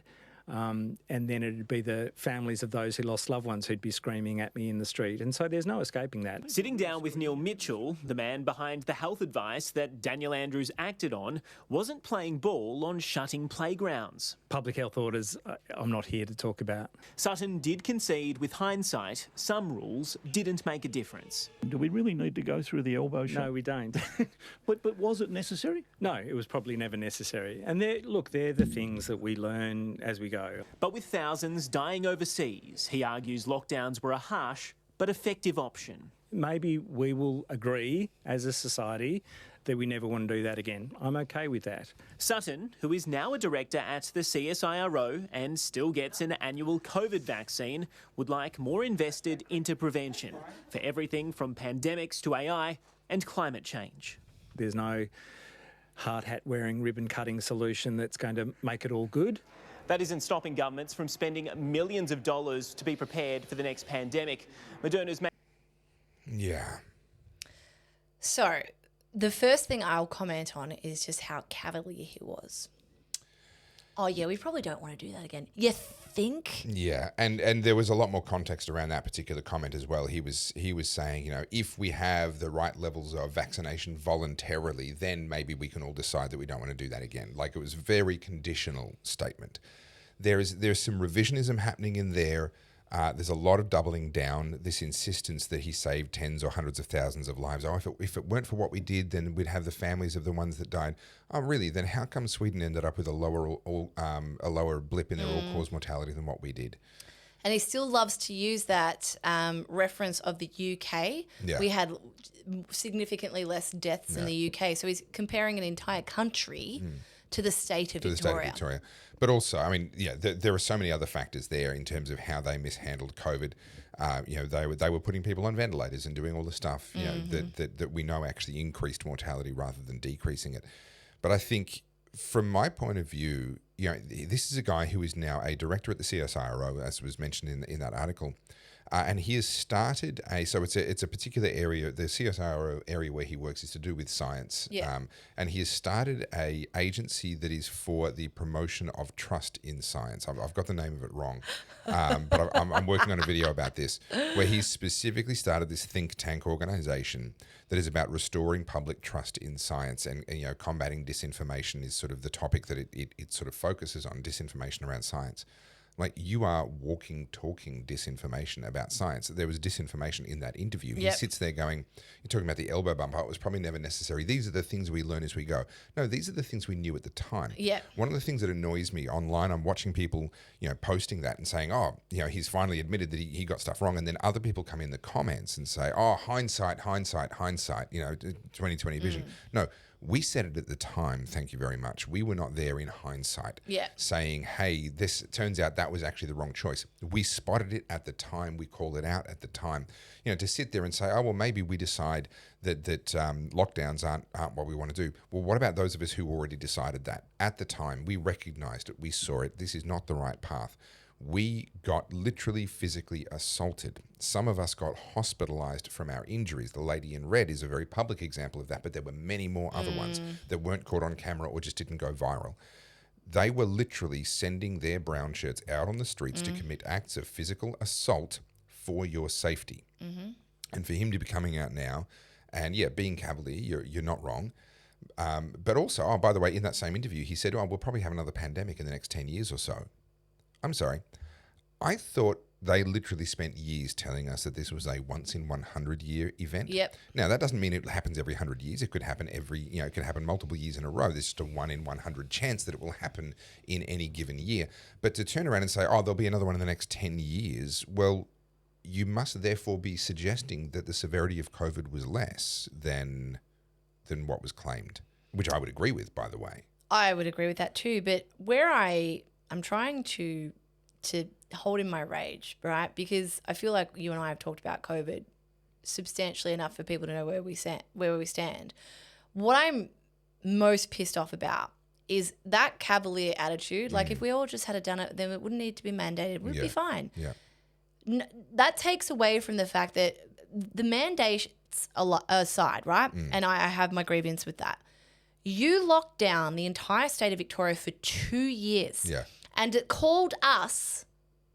We weren't necessary. Yeah. We weren't essential, sorry. Non-essential workers. We were non-essential workers. And you told us for 2 years that we were selfish for worrying about our income. Yeah, paying bills. Whilst, grandma, was dying. And you said, like, the comments that were made about me during COVID and you and everyone else, when I just spoke up for common sense, if you were immune compromised and this was something that could be detrimental to your health, we could happily make considerations for these people that did not impact the rest of the community. Life needed to go on. We needed to get back to work. And now look at the fallout of COVID. Not just like it decimated my small business and almost ruined my life and yours, but how many people died from suicide? How many families couldn't say goodbye to loved ones? How many people were traumatized by that? And then add to that, what has it done to that generation of kids who were kept in homes for 2 years? They weren't socialized. And now look at us. Look at what's the fallout of this, the cost of living crisis. For almost a year and a half afterwards, we couldn't get chips for computers and cars. Everything went up in price. Still is. Maybe some of those measures weren't necessary. These people need to be held accountable. And the whole hindsight thing, I'm like, so I'm going to swear, you fucking barbarian. You can look back in hindsight and go, oopsie daisies. What about me? What about everyone else who absolutely were in the gutter because of COVID? There's something really important here about hindsight, and he can look back 5 years. He can look back at 5 years when he was on a very fat, healthy paycheck the whole way through. There's a comment, I just need to read it here. I don't know if it was in that clip, but he goes, if someone else could have lost those 2 years with their kids instead of me, I would have happily not had the job. Yeah, wow. Oh, look at the sacrifice I took willingly. So I want to talk about money for a second because people are way too cavalier about destroying other people's wealth. If he'd said, you know what, I'm not going to take a salary, I'll lose the family home and I'll go bankrupt while I'm the health minister because other people are going bankrupt under the lockdowns that I've ordered, I would at least have a modicum of respect for that. However, he didn't do that. He accepted his fat paycheck. He continued to get his easy laptop money while other people were going bankrupt. And people say, oh, well, it's just money. No. Money is what you have left after you've given your time, your life, your energy, your talent. That is what you get in return. The saving of money towards a goal, whether that's buying a house or going on a holiday or having a comfortable retirement or putting into your kids' education, whatever the purpose of that money is, that is stolen from you when you are unnecessarily financially harmed. The years that you spent building up that nest egg is stolen from you when you are financially harmed. Locking us down was an act of economic vandalism and criminality that is equivalent to breaking into someone's house and stealing it. They're not stealing money, they're stealing years of our lives. They stole the years that we spent putting that money together and saving money, etc. I've said it before, we owned our home prior to COVID. By the end of COVID, we were renting, right? It's, that's the reality for a lot of people. And I lost a business that I'd poured hundreds of thousands of dollars into, of some of my money, but also investors that trusted me. And because of the construction cost spike that happened during COVID, by the time we came out of COVID, the $5.5 million budget, the capital that I'd raised and we had secured, ready to go and build this thing, it was meant to be a $5 million project with a $500,000 contingency. It came back at $7.4 million after all the price spikes. You remember how much construction just went through the roof. So that whole thing went under, and all the money that we'd invested into the planning and the detailed engineering, fighting our way through VCAT, getting the approvals, all the environmental overlays and blah, blah, blah, all that stuff, all that money's gone down the drain, never to come back, which means that someone who has spent their life getting that money and putting that together, well, that life has now been wasted. All of the years that we spent locked down, that life has been wasted. All of the dreams and ambitions that money would have paid for, all gone. Yeah. The cost here cannot be simply dismissed as an oopsie. Not only that, think about how many relationships were catastrophically damaged or basically eviscerated. Yep. Think about the marriage breakdowns. Think about the family fracturing. Yeah. Over, people just going, this is unheard of, or people who are, trust the science, whatever it was.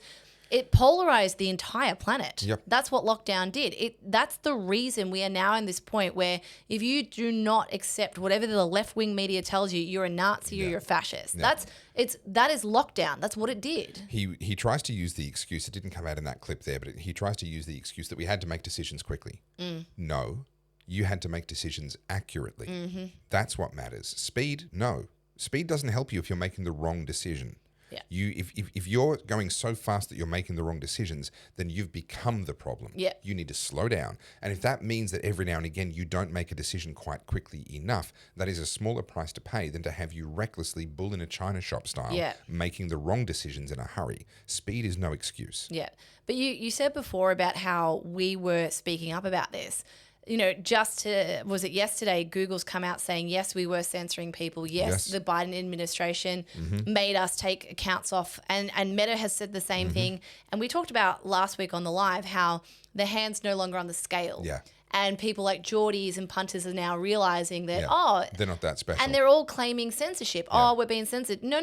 We're being suppressed. No, you used to be elevated. You don't have the upper hand anymore. Yeah. And what you're finding is that when the messages go out evenly, people will ascertain which one they believe is more conducive to them. And then they'll go, hey, actually, what Topher and Carly are saying, I'm more on board with that. Tell you what, my metrics are looking good. I don't know what punters and Geordie are talking about. I don't know it either. My Instagram's going steadily, and I'm putting in bare minimum effort at the moment. I'm putting in a lot of effort, to be fair, but I'm getting the results, and that didn't used to be true. In 6 weeks' time, once I've done everything and it's all ticked off, I said to G, from that point on till December, I am going to literally full time in between, everything else I have to do, just make content. And I just want to see, just see. 90 days, go ham. Go ham? Go ham. Hard as a motherfucker. Have you not heard that? I have never heard that. Ham. Go ham. No, I've never heard that. I need to teach you culture, bro. Go ham. I assumed it was like a go hard, but I have never, hard as a motherfucker. I've never heard that before. Wow. Yeah. Do you know what goat means? Now I feel the greatest of all time. Okay, cool. All right, you got. I mean, I know what they use that to describe me. Of course, I know what that means. I don't think anyone has accused you of being a goat. Wow. They've accused you of other farm animals, but. But yeah, this whole lockdown thing. I think of some of the horrendous messages I got from people during that time when I was speaking up. You don't trust. You're a science denier. Brett Sutton, he knows everything. The science. Yeah. And so just to contrast this to what's going on with Tylenol and Paracetamol around autism, let's just not be so reactionary. Yeah. I'm not saying one thing or the other because I genuinely do not know. Yeah, don't know. But if you're going to sit there and immediately have this knee-jerk reaction that Donald Trump's an idiot and try and discredit him, you did the exact same thing in COVID. Learn your fucking lesson. Learn your lesson. And just take a step back. Have a bit of humility, and this would be my statement to Brett Sutton as well, is if you are going to look back retrospectively and say, these are things you learn along the way, then have the humility in real time to recognize that you might not have learnt the things along the way yet. Yeah. So and apologize to those whose faces you spat in. Well, sure, but in real time, when you're making those decisions, if you are one day going to use the but we didn't know excuse, be humble about how you make and enforce your decisions to recognize in real time that reality that you might not actually know what you're doing. Well, the pretty pink elephant in the room there when you say, we didn't know, is actually you did know. Think of Robert Malone and all of the doctors who were deplatformed and censored who were saying, actually, we do know. Here's the science. Yeah. All of the experts say we should do this. I'm an expert and I say something else. You don't count. Yeah. 100%. It's get in line or be deplatformed, be censored, be stripped of all of your credentials. How many doctors that stood up for COVID now thanks to APRA, aren't allowed to practice. Dr. William Bade, Dr. Miley Trin, just to name two off the top of my head, and I know there's a bunch more. And they're saying that we have a GP crisis in this country, so we're importing them. How about reinstating all the doctors that did the right thing during COVID by not forcing people to take that? They're still pursuing them. I know. Yeah, it's madness. And that's what I mean. So these things, like, you see these glimmers of hope. I'm like, the cards are yet to fall, but... Okay, but let's zoom right back out once again. We have actually, we predicted this, not in the specifics of Brett Sutton and doing an interview, blah, blah, blah. Also, by the way, just have a think about why. Why is Brett suddenly doing an interview? That's an interesting thought to tease out over the next week. We didn't predict the specifics, but what we've talked about before is the collision, that the counterculture is rising fast. And that means that they're colliding with the existing power structures, to borrow the language of the left. They're colliding with the existing power structures. And Trump is in a position of power, but he's not of the existing power structures. He's actually part of the counter-revolution. Yeah. He's a part of the pushback. And so what we're watching now is this incredible collision. The reason for the rise in tension, for the rise in temperature, for the increase in both the tempo and the intensity of the conflict is because the pushback has started. The counter-revolution, the counter-culture, it has gained genuine traction, genuine momentum. What that means is that the people who have held positions of influence, not even necessarily official power, but they've held power because of their cultural influence or their audience size or whatever it may be, under the existing structure, are going to have to go one of two ways. They're either going to have to try and apologize and weasel their way out of accountability whilst crossing over quietly to the other side, or they're going to become the bitter clingers. And we've talked about that before. And they're going to go down screaming. And they will forever remember the halcyon days of the early 2020s when everyone was locked in their homes and had pronouns in their bios and blah, blah, blah. And that will forever be the peak of civilization as far as they're concerned, while they grow old and die and become increasingly irrelevant. So watch for this. Yeah. Because the bitter clingers are going to become reactionary and potentially very violent. Far more so, when the hippies, when the sexual revolution, which was the last great cultural movement before the one that we're in right now, when that rose, it was rising against peaceful family, get married, have kids, have a nuclear family, have a car in the driveway and a washing machine in the laundry.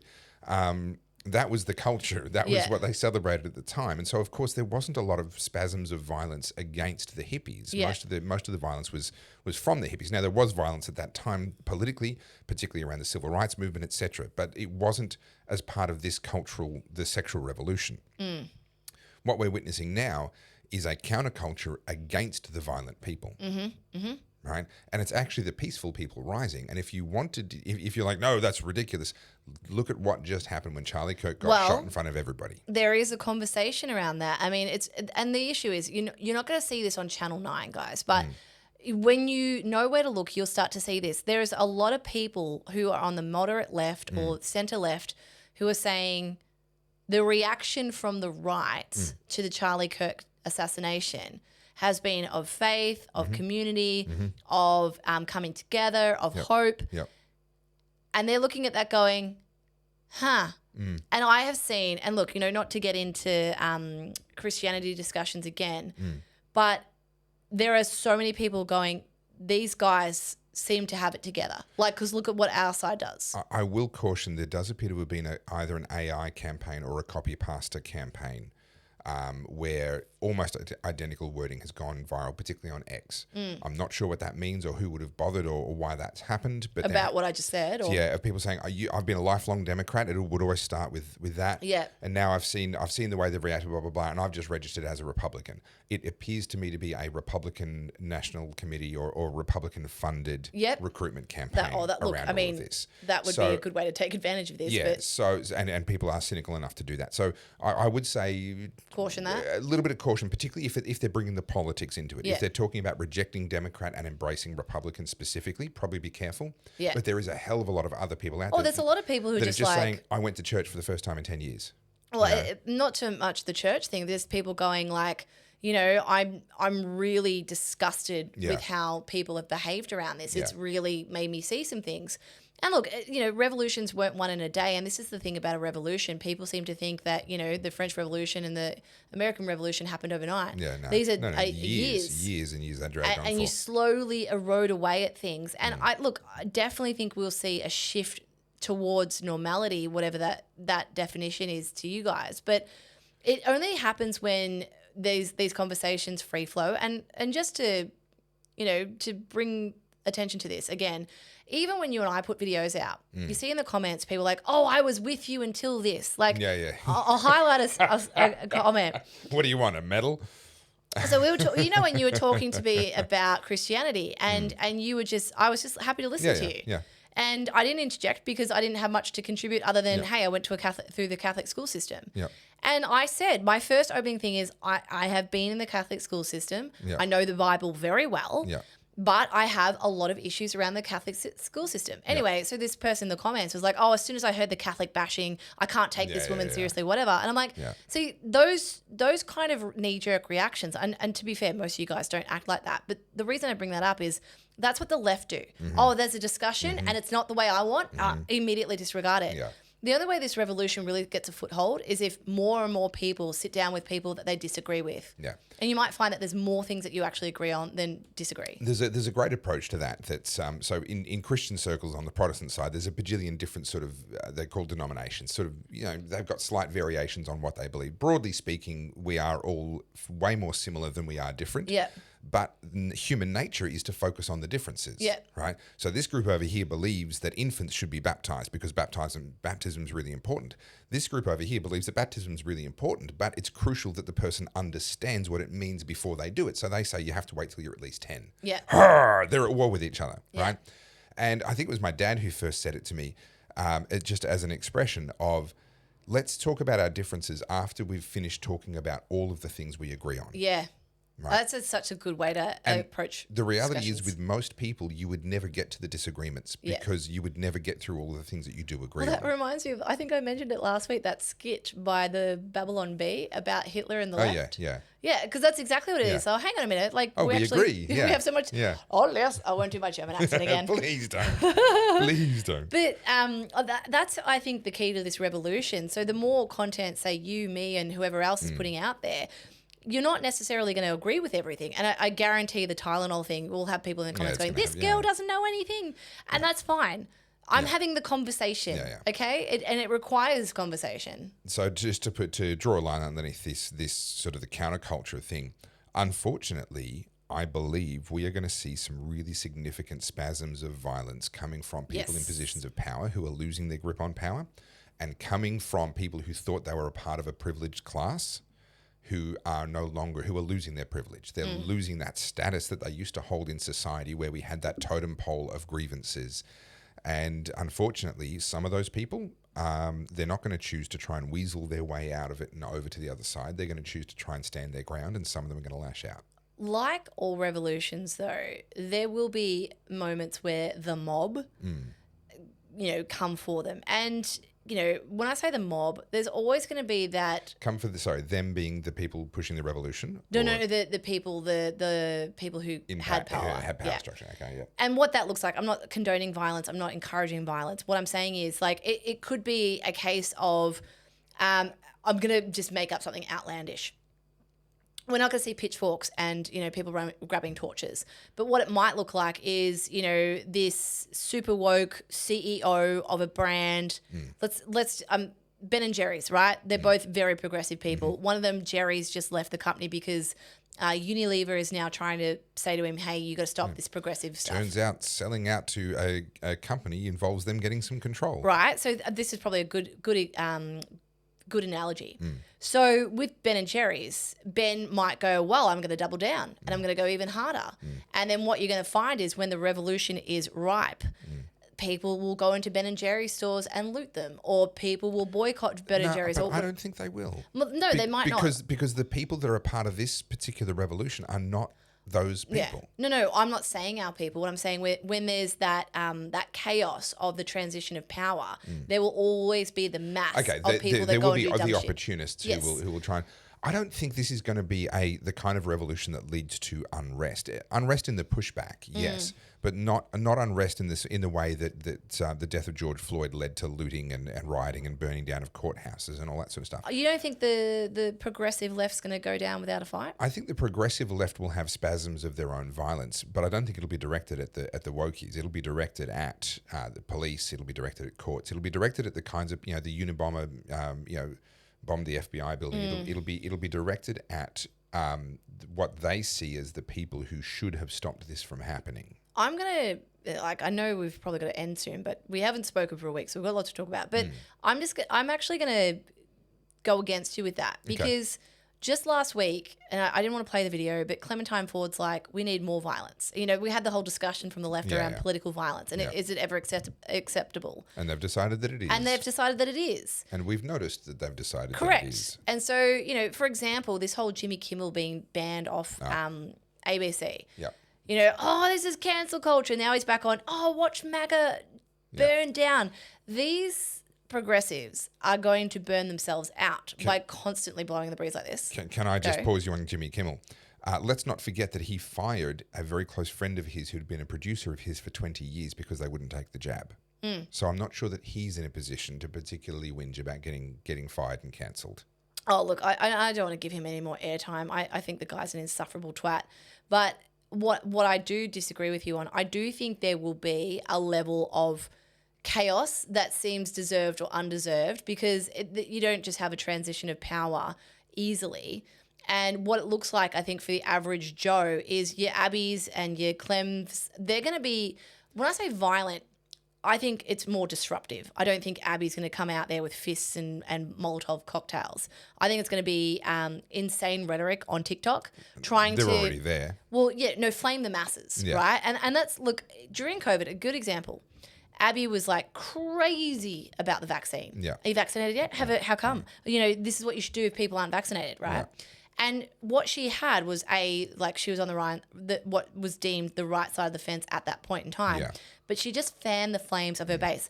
She herself never attacked anyone, but all of her followers did. Yeah. And so if Abby said, hey, get after him, and they did. Yeah. And same with Clem Ford because they came for me.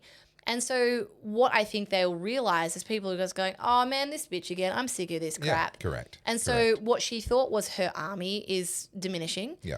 And so I think in her frustration to not being able to have the same impact, she's going to try and whip them up. And that's the violence I'm talking about. So and there's a really important sort of stratification that's going to happen here. You've got your Clementine Fords, your Abby Chatfields. They've nailed their colours to the mast. They have to go down with this ship. They can't get off. Yeah. However, a lot of people in their audience can. Yeah. And a lot of people in their audience are going to be the ones who go, if I just go quiet for a while and just don't say anything, maybe no one's going to notice. Maybe people will forget how toxic I used to be, and I can just kind of fit in over here with the new rising power. If I just quietly delete all my comments, delete all my messages. And we've seen this will be the online digital cultural version of exactly what happened during every war. But during World War II, we saw these villages that would get overrun by the Germans. Then everyone loves the Germans. Then as soon as the Americans arrive, oh, thank you for liberating us, right? Yeah. And they were probably being disingenuous both times. They are just wanting to side with whoever's in power and stay out of trouble and fit in. And most of the people that are in Clementine Ford and Abby Chatfield's fan base are going to be at the performative end of needing to fit in. Yeah. Right? They're not going to fit in. They don't want to fit in through silence. They want to demonstratively fit in. That's why they join those hate campaigns and so forth. Now, if they have the discipline, they just need to go quiet for a while and they can kind of fade for a while and then emerge somewhere else in a few years' time and be like, oh, that was old me. Yeah. You know. Oh, I've learned a lot. I was silly then. Yeah. You know, it was a different time. But you're absolutely right that the Abbeys and the Clementine Fords, I mean, it's not impossible. They changes of heart can happen, but it's exceptionally unlikely. They're going to go down with this ship. And yes, they are going to become increasingly strident, bitter clingers. And whether they personally lash out, it's going to be other people who have really put all their eggs in that basket. You know, the ones who fight most ardently for the vaccines still to this day are the ones who burnt bridges, disowned family members, wouldn't let people to come to Christmas. They can't let go of that now because to admit that would be to admit that they've done so much damage. It's those people in the cultural sense, in the woke sense, that I think are the most dangerous. Have you noticed, maybe not because I don't know if you have that sort of personal relationship with a lot of your followers, but Instagram's a little bit different. Like, you know, I DM and talk to people a lot. And, you know, I amassed my big following during COVID. And then I've noticed, you know, people are like, oh, I agreed with you up until that thing happened. And now I'm unfollowing you. And then people who had been following me for ages unfollowed me because they didn't like my opinion. Have you had anyone willingly come out and gone, hey, I was wrong about you. I'm really sorry. I want to. Yeah, I have. I've had a lot now, and it's happening more. Yeah. And a few of them are people, and I notice that they watch my stories or they might like something. And the reason I notice it is because that person's been absent for a very long time. And I see their name and I'm like, oh, you're back, are you? And I've had people refollow me and start liking things. So I've had some people actually message me and actually be adult enough to say, hey, I had one that I remember off the top of my head, wrote to me in a message to say, hey, I lashed out at you after you spoke at the Trafalgar protest on Anzac Day, April 25th, 2020. And I just wanted to say, I've learned a lot since then, and I realize now you were right, and I want to say I'm sorry. And I'm like, that's amazing. Yeah. Yeah, but there's been quite a few similar ideas. Yeah, I've had a few of those. I had one maybe a month ago who messaged me, and it was someone I knew very well, and say, look, you know, I was really nasty to you in COVID. I still disagree with you on most things, but I realize I was wrong to behave the way I did. And they said, like, it was a weird apology because I think this person knows me well enough to know that, like, the door's done, mate. You can't rebuild this bridge. Yeah. And when I say we were close, we were very close. We knew each other very well. And the bridge was burnt. And the message was, there's not a day I don't think about how cruel I was to you. That was the message. Wow. I know what I said was really mean and you didn't deserve that. I disagree with you, and because I think it was about the vaccine. I can't even remember, to be honest. But I realized that when I wanted to message you, and the last message between us was that message I sent you, and it's been on my mind a lot since I read that message. Yeah, right. And so I wanted to say I'm sorry, Yeah, I didn't respond straight away because I was like, I can be petty, and I was like, don't. I know you want to. Don't do it. And so I didn't do it because I was like, fuck you. I didn't do that. I wrote back and I said, hey, I appreciate that message, but it's 5 years too late. And I'm grateful you had the humility to write the message, but it's too late. We won't ever be friends again. And unfortunately, that comment will be on your conscience. But I appreciate that eventually you got there.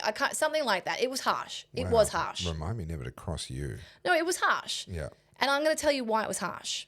Because I'm not going to, I'll forgive you. Okay, yep, you did it. I don't have to forget what you said. What you said was unimaginably cruel and nasty. Yeah. And you meant it at the time to maximum impact. Yeah. You wanted to really crush me. Yeah. And so I went through that crushing, and I had, you guys know what I went through, but from that person, that was maximum damage, inflict as much cruelty as possible because they thought they had the upper hand. They've now scorched earth. They now realize they no longer have the upper hand, and their conscience is coming back and going, oh, shit, shouldn't have done that. I'm not going to, it's not my job to absolve you of that feeling. No, that's that's the only reason you came to me. You don't want to build this bridge. You don't want to be friends again. But what you don't want is to sit there with that uncomfortability of knowing that you did the wrong thing. And you want me to say, I forgive you, it's fine, so that you feel better about it. I don't owe you that, and I'm not going to give you that. Might be cruel. I forgive what you said, and I've, moved past it. But I'm not going to give you that courtesy to absolve you of that sin. That you take that up with your maker. Well, look, okay. I hope you're watching and taking notes because yikes. No, and this is what honestly, I'm gonna die on this hill, and I'll wrap us up with this one. Not today, I hope. No. Okay. When I said you don't owe people nice, I don't owe her a nice message back. No, I agree. And this is not about me taking the high road. What my point was going to be throughout this revolution, which we are definitely in starting to gain traction with, is I don't have to let you back in now that you've seen your senses. I can appreciate that you have come to your senses, and I can appreciate that you recognize that you're wrong, but you don't just get a seat back at the table. I can't raise what you guys put me and the people I love through and everyone else that was impacted by all this. I don't believe that you just saying sorry is enough to bring you back into the table. You can build yourself back up. And when I respect you again, maybe things are different. But currently I don't respect you, and I don't owe you nice. I don't owe you. I appreciate that. Thank you so much. Okay, so that last comment is important, that they can build themselves back up again. So it's what I wasn't sure is whether you were literally writing them off, condemning they can never You just change. asked me. I don't see a lot. Like, there is people who have redemption, have achieved redemption. You think about, say, a drug addict who's able to break the habit, like a Russell Brand or something, right? Great, brilliant. And Russell Brand actually talks about this at length. You know, having to go back and try and mend some damage. And I can't remember his exact words around it, but he said the same thing. He's like, I need to do this damage for them and it's not for me, because he goes, I think about the things that I've done and I have to live with the shame and the horror and whatever. You know, me asking for forgiveness isn't for me to, to feel better. Yeah. And I think, unfortunately, with a lot of these people, and maybe I didn't communicate that properly, I think a lot of them aren't approaching us out of a genuine, I'm sorry. They're seeing that the tide has changed and they just don't want to miss the tide. Yeah.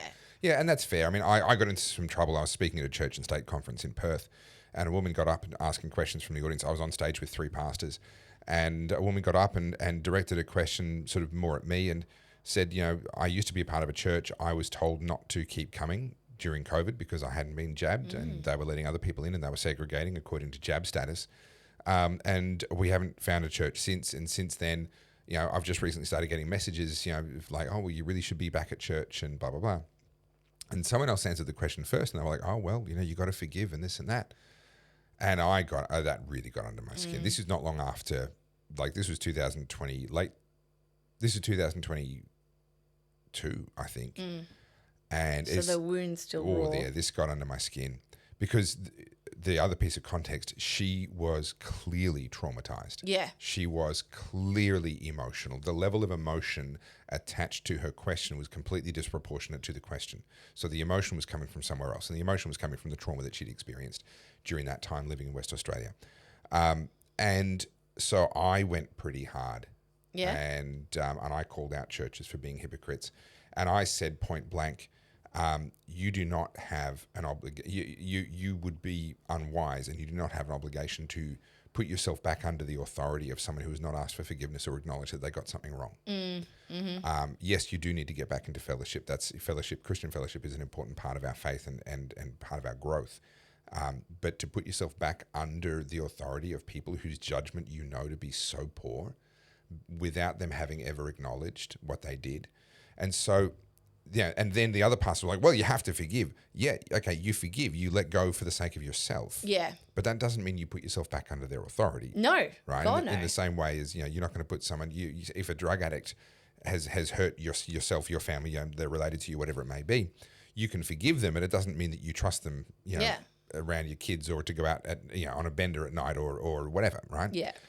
So those are two very different things. So yes, I agree. People need to earn trust. They need to prove that they're actually sincere in their sorry. Forgiveness, I think, is important just for us to actually be able to let go and move on. Oh yeah, forgiveness is for you though, so you're not holding that. But burden. Restoration and trust, that's an earned thing. Yeah. Oh, 100%. And look, you know, if there's people who wronged me during COVID who are able to demonstrate a genuine like redemption arc, you know, like, whoa, I was over here and I did some really shitty things to some people I really cared about, and they don't owe it to me, but I want to show them that I'm, you know, a new person. I'm doing the work and I'm unlearning things, and, you know, whatever whatever that looks like. I don't know what that looks like. Yeah. But, you know, the whole thing is as things are changing, the problem is if you let those people back in where they were, they haven't learned the lesson. Yeah. And like, speaking as a Christian, I pray for Daniel Andrews that I'll see him in heaven, that he will actually get salvation and get forgiveness for his many sins, and that I'll see him in heaven. I will never trust him with power here on this earth. There is nothing he can do to redeem himself here on this earth to the point that I would trust him with power again. But I don't want to condemn his soul to hell. I don't want to condemn anyone's, right? And so from a Christian perspective, those are two very, very different things. Yeah. I mean, there does come a point where you write people off. I mean, we're seeing this play out now with the guy that shot Charlie Kirk, where his widow, Erika Kirk, has said, I forgive you. But the state of Utah is still going to prosecute him and almost certainly give him the death penalty. Yep. And I'm not opposed to that. Yeah. I'm not opposed to that. Now, we've talked about death penalty before. We have to be super careful. I don't think it should be a case of just guilty. I think it has to be like another level of guilty beyond doubt, not guilty beyond reasonable doubt. It's got to be like guilty beyond any doubt. Like he was there, that's his gun, we saw it. And you know, whether this case would meet that threshold, I'm not sure. But in any case, it's almost certain he's going to be convicted. He's going to be executed. I don't have a problem with that. But I would also be praying for him to actually meet God and to get forgiveness for his sins. Yeah. Irrespective of the fact that I think he's just he's done one of the most awful things imaginable. You know, I don't deserve the forgiveness that I've received. And so who am I to say, well, you don't deserve forgiveness? Well, neither do I. So, you know, but at the same time, you know, let's say he was, I don't know, acquitted for a lack of evidence or something happened and he's free again. Am I going to trust him? Am I going to be around? Am I going to? No, of course not. Yeah. That's an entirely different thing. Yeah. There was a really good story. I was trying to think about it off the top of my head and I was trying to Google it, but it was basically about someone who, same situation, and they forgive their enemy and invite them back in and that person starts to feel really comfortable again and, you know, starts to, you know, fall into old behaviours. And this other person, you know, this was the plot twist of the story, but this other person knew that would happen and ended up, you know, calling that person's bluff because they started to get more power again and then stabbed them to death. Like it was a you know, mythological kind of story. But it was, basically like, you know, you fool me once, you know, fool me twice. Shame on you, but fool me, fool me twice, shame on me. And, you know, preempted this person would fall to the issues. And that's the thing, like, you know, you hear all those old adages like a leopard never changes its spots and all that. A snake's going to snake. It can be true. I mean, people can change, but we are not obliged to believe that they've changed just because they say so. And I don't think people like your Daniel Andrews or your Brett Suttons or, you know, even people bigger than that, you know, I don't think you'll see them renouncing that ideology that they're so pinned their entire personality. They've nailed their flag to the mast. Yeah. So look, we need to wind up because I need to get back to Albury. I've got a cigar professor on tonight, so you know I can't just sit here and chat all day. That means nothing to me, but sure. Well, sure. It just means that while you're streaming this tonight, I'll be live smoking a cigar with my cigar smoking buddies on our cigar review show. Oh, excellent! That sounds lovely for you. Once a month cigar review show. I will be building my new stand-up desk. Ooh, you got one. I look forward to the good news next week of how it's going. Yeah, so I've decided that I'm far too sedentary, so I've bought myself one of those. That's the official marketing material? Yeah. I would be a great sound engineer. Can you imagine? Just put a microphone here and I'll just... I actually... What is happening? I actually can't. I'll be the voiceover artist for the next Star Wars. Oh my... The problem is, it actually sounds really good.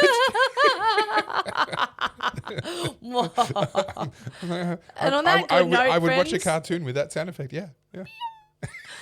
All right. On that note, we should probably end it there. Yeah, I'm delirious. Buy us a coffee, please. That one. Oh, yep. Oh, yep. The opposite to what I think it is. There it is. Yeah, it's just yeah. You're just weird. And if you is so inclined to purchase some merch, you can purchase some merch. They look sick. Get the book out of the way. There we go. Yeah. How good is this? This was G's idea. So yeah, that's the Star Wars one. Means nothing to me, but to all you dorks. Stay on tangent. That must mean something to you. All the nerds. We've definitely got some new merch, though. I've already got some Carlisms. Yeah. Excellent. Well, go to goodpeoplebreakbadlaws.com to buy your Oddcast merch along with you'll find my stuff there as well. Make sure you've subscribed to @the_Oddcast HQ on YouTube. Help the numbers to grow. About 3,400 now, I believe. Yes, Something and we like are that. Aiming for 100,000. We don't care about any number below that. We want 100,000. Yep. So I want a silver play button. Yep. She wants the plaque, and it'll sit on set. It might even, oh goodness, will it replace the lightning bolt? It might. If we get 100,000 plaque in the next 12 months, lightning bolt in the bin. I don't know how I feel about that. Or maybe it'll just sit because it's quite small. Yeah, they're not actually big. Sit on the desk. They're plastic and lightweight and small. They're actually very unimpressive. Yeah. Yeah, it's a bit not disappointing. It's still an achievement, but I reckon that someone said to me, I can't remember if it was you or someone else said to me, just get an actual metal one. Yeah, that's what I said. That's starting to grow on me. Yeah, I reckon because it's the same deal. But they used to be big.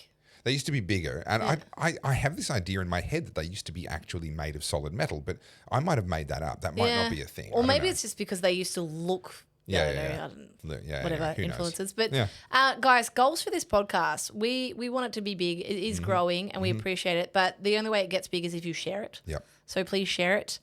Tell people about it. And when it comes to our topics, if you buy us a coffee, we actually read all your messages. This is the best way to get in contact with us. Yep.